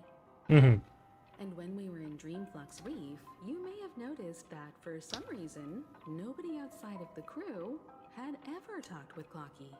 Oh. Yeah, I noticed that too. A mimetic life that can only be seen by a select few. It's just like a hidden message left by someone for the nameless. But Misha can see Clocky too, right? They even grew up together. But Misha hasn't started the way of the trailblaze yet. That's the key to the mystery, March. Now, take a moment to recall. Have you ever seen anyone outside of the crew interact with Misha? Wait. No way! That's the answer, March 7th. This dream bubble is the place where I was born. And I'm a dweller in this dream. Just like a memory zone meme. I should have stayed here and waited for you. But when reality and memories merged, I unconsciously pushed open that door and left the bubble with Clocky. I see. So it's not that the Watchmaker's dream bubble is empty, but rather The stuff inside ran away, yeah. ran away? And the whistle you heard was the sound of the express arriving at Penacony? That's what it was. That's one way to see it, but I believe there's a longer story behind all this. It's best for Misha himself to explain all the details. How about we start with your name? Now, should we call you Misha? Mikhail. Thank you all for helping me rediscover my true self. Now, please allow me to reintroduce myself. I was born on Lushaka, in the Presmere system, adopted by seafarers Mikhail and Char. They gave me a treasure, a name that carried their hopes. Mikhail Char Legwork, or simply Misha. Misha. If you prefer, you can call me by a more familiar name, the Watchmaker. He's the watchmaker. So, you're the watchmaker himself? Unfortunately, that legendary figure is no more. I am only a reflection of his life. As for the child who has been with you, he's the innocent protagonist of Misha's childhood dream. Friend of Clocky, a young apprentice, and a future mechanic on the Express. The mechanic of the Express, I see. And this also marks the beginning of his journey, devoted to the trailblaze. Oh, I can remember. At the end of the journey, I left this little flame, which I so cherished, in my deepest dreams, hoping to pass it on to the nameless of future generations.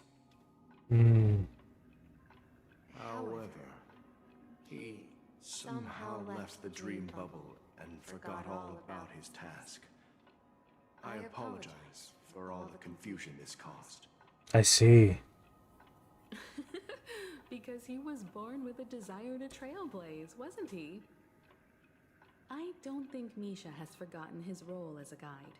He remembered it, and that's why he mistakenly appeared as a hotel doorman in his dream from the very beginning. Oh boy. The one who brought our unconscious friend here must have been Misha. If that's the case, we encountered the Watchmaker's legacy from the beginning, didn't we? That's right. Well, I have a sarcastic friend who says I always take big detours and end up back where I started. Perhaps that's what every nameless has to go through.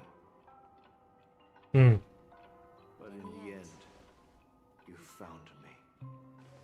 I'm sure you're all wondering what my legacy is. I believe my hound has mentioned the Stellaron and my wealth.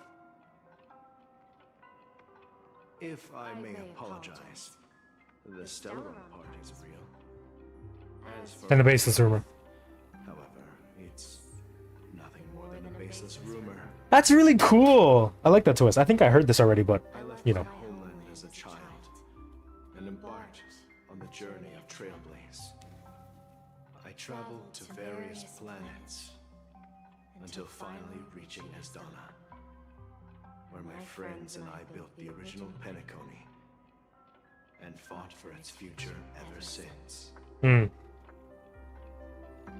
I've been moving forward all my life, doing what I could to overcome the obstacles in my path. But ultimately, my journey reached its end, and I left behind no possessions worth entrusting. So, if you ask what's left within this worn-out train engine that can be called a legacy, I suppose it's the things that are still burning in the engine's furnace. Now that you're well aware of the current situation of Penacony, I certainly hope that you'll help me get this world back on track.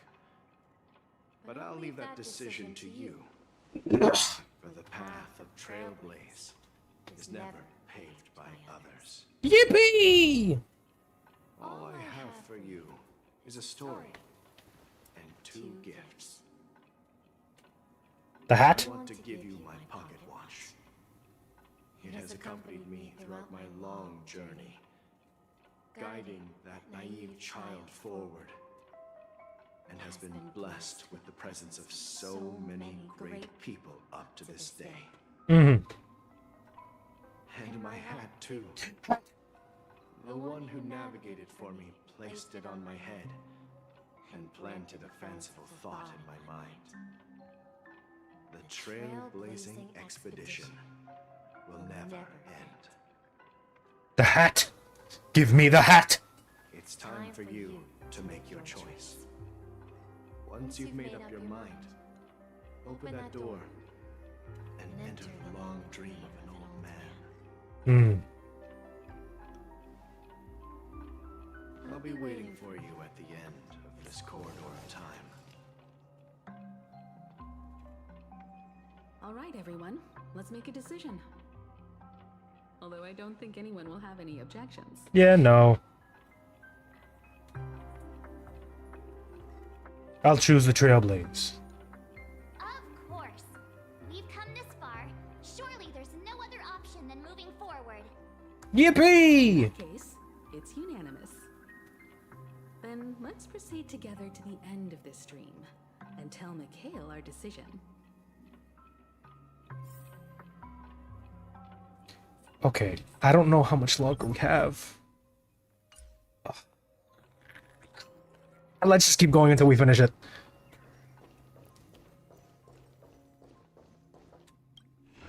Ah!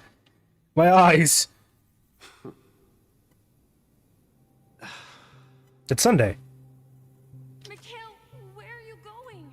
Oh. Oh, we're getting full story. Step up and save Lushaka. So why can't it be me, Misha?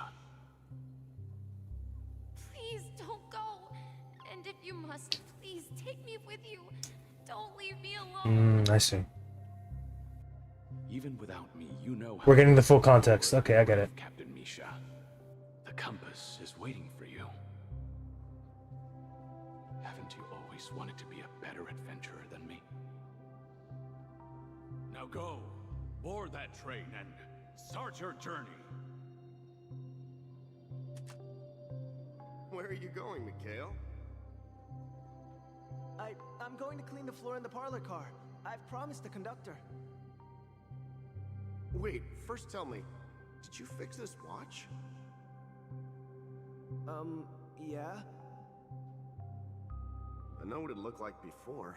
Its chain was broken, the back case torn, and the marks on the dial all worn out. How did you manage to fix it? Well, it's hard to explain, but I knew it could be fixed. It's the hands, Mr. Amundsen. Its hands were intact and pointing in the right direction, so I knew there would be a way to fix the rest. I see. You'll work with me from now on. Haven't you always wanted to tinker with this train? You're its mechanic now. As for the conductor, I'll do the talking. But I only know how to fix watches. My man's an adolescent now? I went to go get water, so I kind of missed some of it. Ooh, the hat! I'll teach you what you need to know. Where are you going, legwork? It's time to head to our next stop.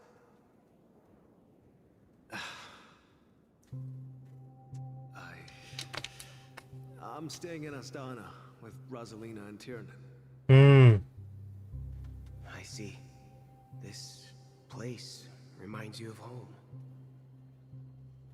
The people of Astana have only achieved a tiny victory and still have a long way to go towards true freedom. It's true. Nunu needs us. I don't know how well I'm coming across. I'm standing up currently. Not all journeys lead to the stars. Even if I leave the Express, our path of trailblaze will continue. Yeah. I knew you wouldn't stay on the Express forever. Forever. Leave in peace, my friend. And, take this with you. This is Mr. Amundsen's hat. But why? When he departed, he said he would leave it to his best student. Well, I suppose the time has come. Farewell, legwork. Take care of Tiernan and Rosalina. And don't forget to write to us.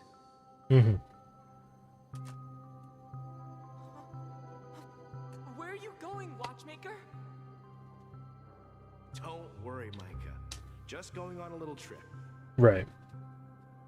Someone has to be at the forefront of the interstellar frontier, and I'm the only former nameless in Penacony.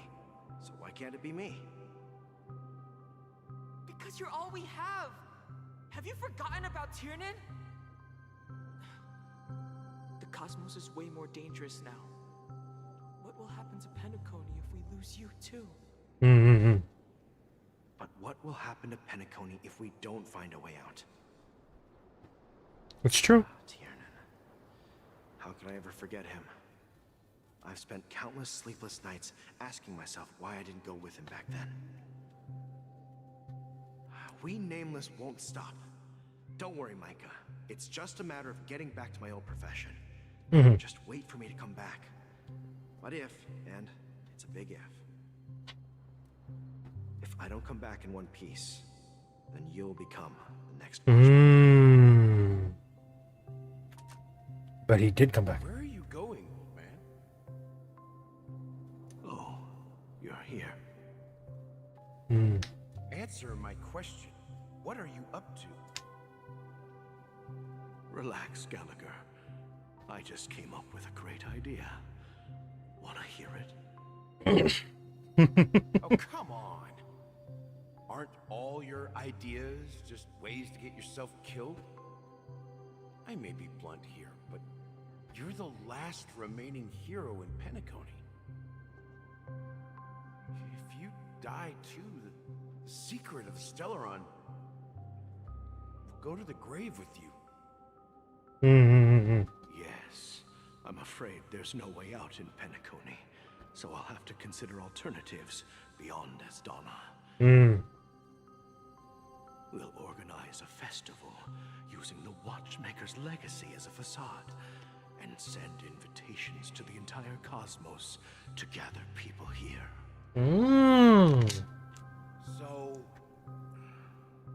a desperate struggle against the family? Desperate? Don't we have you here, my friend? This task is challenging, but what hasn't been challenging for us along the way? Well, whatever you do, remember, make sure to send an invitation to the Astral Express. Right, right. Misha! Where are you going? Oh, it's you, Clocky. Take me to Dreamflux Reef. Last night, I had a long dream about the day we met. I want to write down that dream. This guy had a pretty eventful life. Write it down? Why? Oh, so I won't forget it. Do you remember how you got your name, Clocky? Of course! You told me that when you were a kid, you lived in a room full of clocks. Those wall clocks and pocket watches grew up with you and were your best friends. That's pretty sad. Yes, but what I didn't mention was there's a funny misunderstanding behind it. Mm-hmm. I was a kid, and there was always a special pocket watch in my memories. It was with my grandpa, guiding him on his sea voyages and leading the way in his every adventure story. Mm. I wanted to have a pocket watch like that too. And that's when you appeared in my dreams. Mm. Yeah. Every night, we boarded the compass and set sail together. But you know what? It wasn't until the day my grandpa gave it to me that I realized it wasn't a pocket watch at all. Mm-hmm. It was a compass. Oh. So, Your name should have been Compassy. Pussy? That's so funny. And the watchmaker is just a nameless. Hmm. Wow. We've arrived at Dreamflux Reef. So, where to next? You know, Clocky, I don't think I'll be going anywhere else. Hmm. This is like powerful, bro.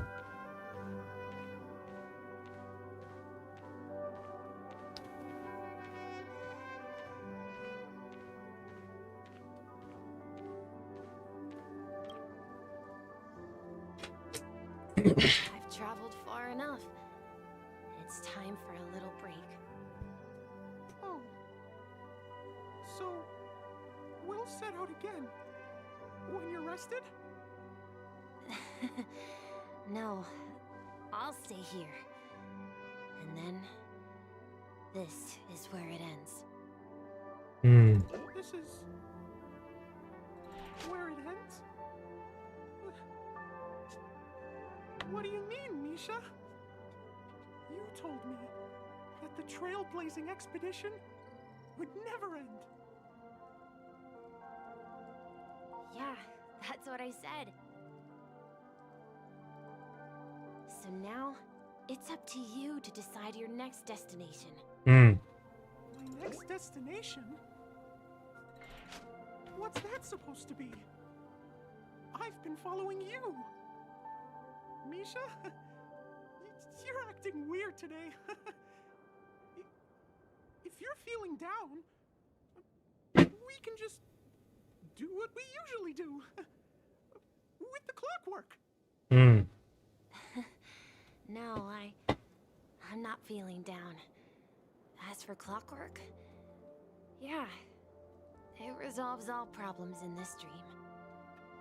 Hmm. So, do you know what clockwork actually is? I'm not quite sure. What is it? Well, everyone gets lost at times. They may hesitate and doubt which way to go. That happens in this dreamscape and beyond. Mm-hmm. But don't worry. Everyone goes through moments of uncertainty and hesitation. Eventually, they gather the courage to make bold decisions. Right. Whether it's calming, happy, angry, or sad, all they need is a little nudge to take that step toward where they truly belong. Mm-hmm. I'm leaving that little nudge with you, and I hope you'll share it with others. Ah. Such is the essence of clockwork, the will of the trailblaze. It's a little nudge. Clocky's hands spin around non-stop, indicating confusion, frustration, and weakness. But ultimately, people still need to move forward. Just like your hands, always pointing ahead. Hmm. This is where my journey ends. From now on, it is your path to walk. Ooh. Trailblazing means taking paths your predecessors forswore, and venturing even further. The Penacony in Mikhail's dreams does not belong to order. Ooh.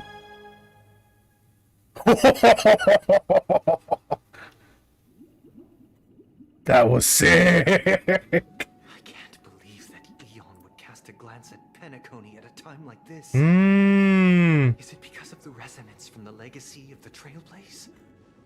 Or perhaps the bond between... I already have my sassy hip and I have my hat. That it even impresses an Eon. Well, there might be another possibility. Perhaps they want to witness, on behalf of the fallen Eons, who will hold the future of Penacony. Mm. If that's the case, On behalf of the Dream Master of Penacony and the 107,336 members of the Oak family, I'm extending a formal invitation to all of you.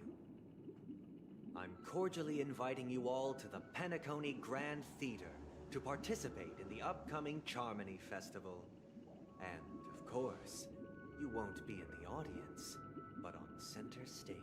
Oh, this is the perfect place to stop, I think. Since the future of the Stellaron, Penacony, and even the entire cosmos is at stake, let's draw a conclusion there, in all fairness. If you truly believe in Akavili's path, then show me their courage and determination.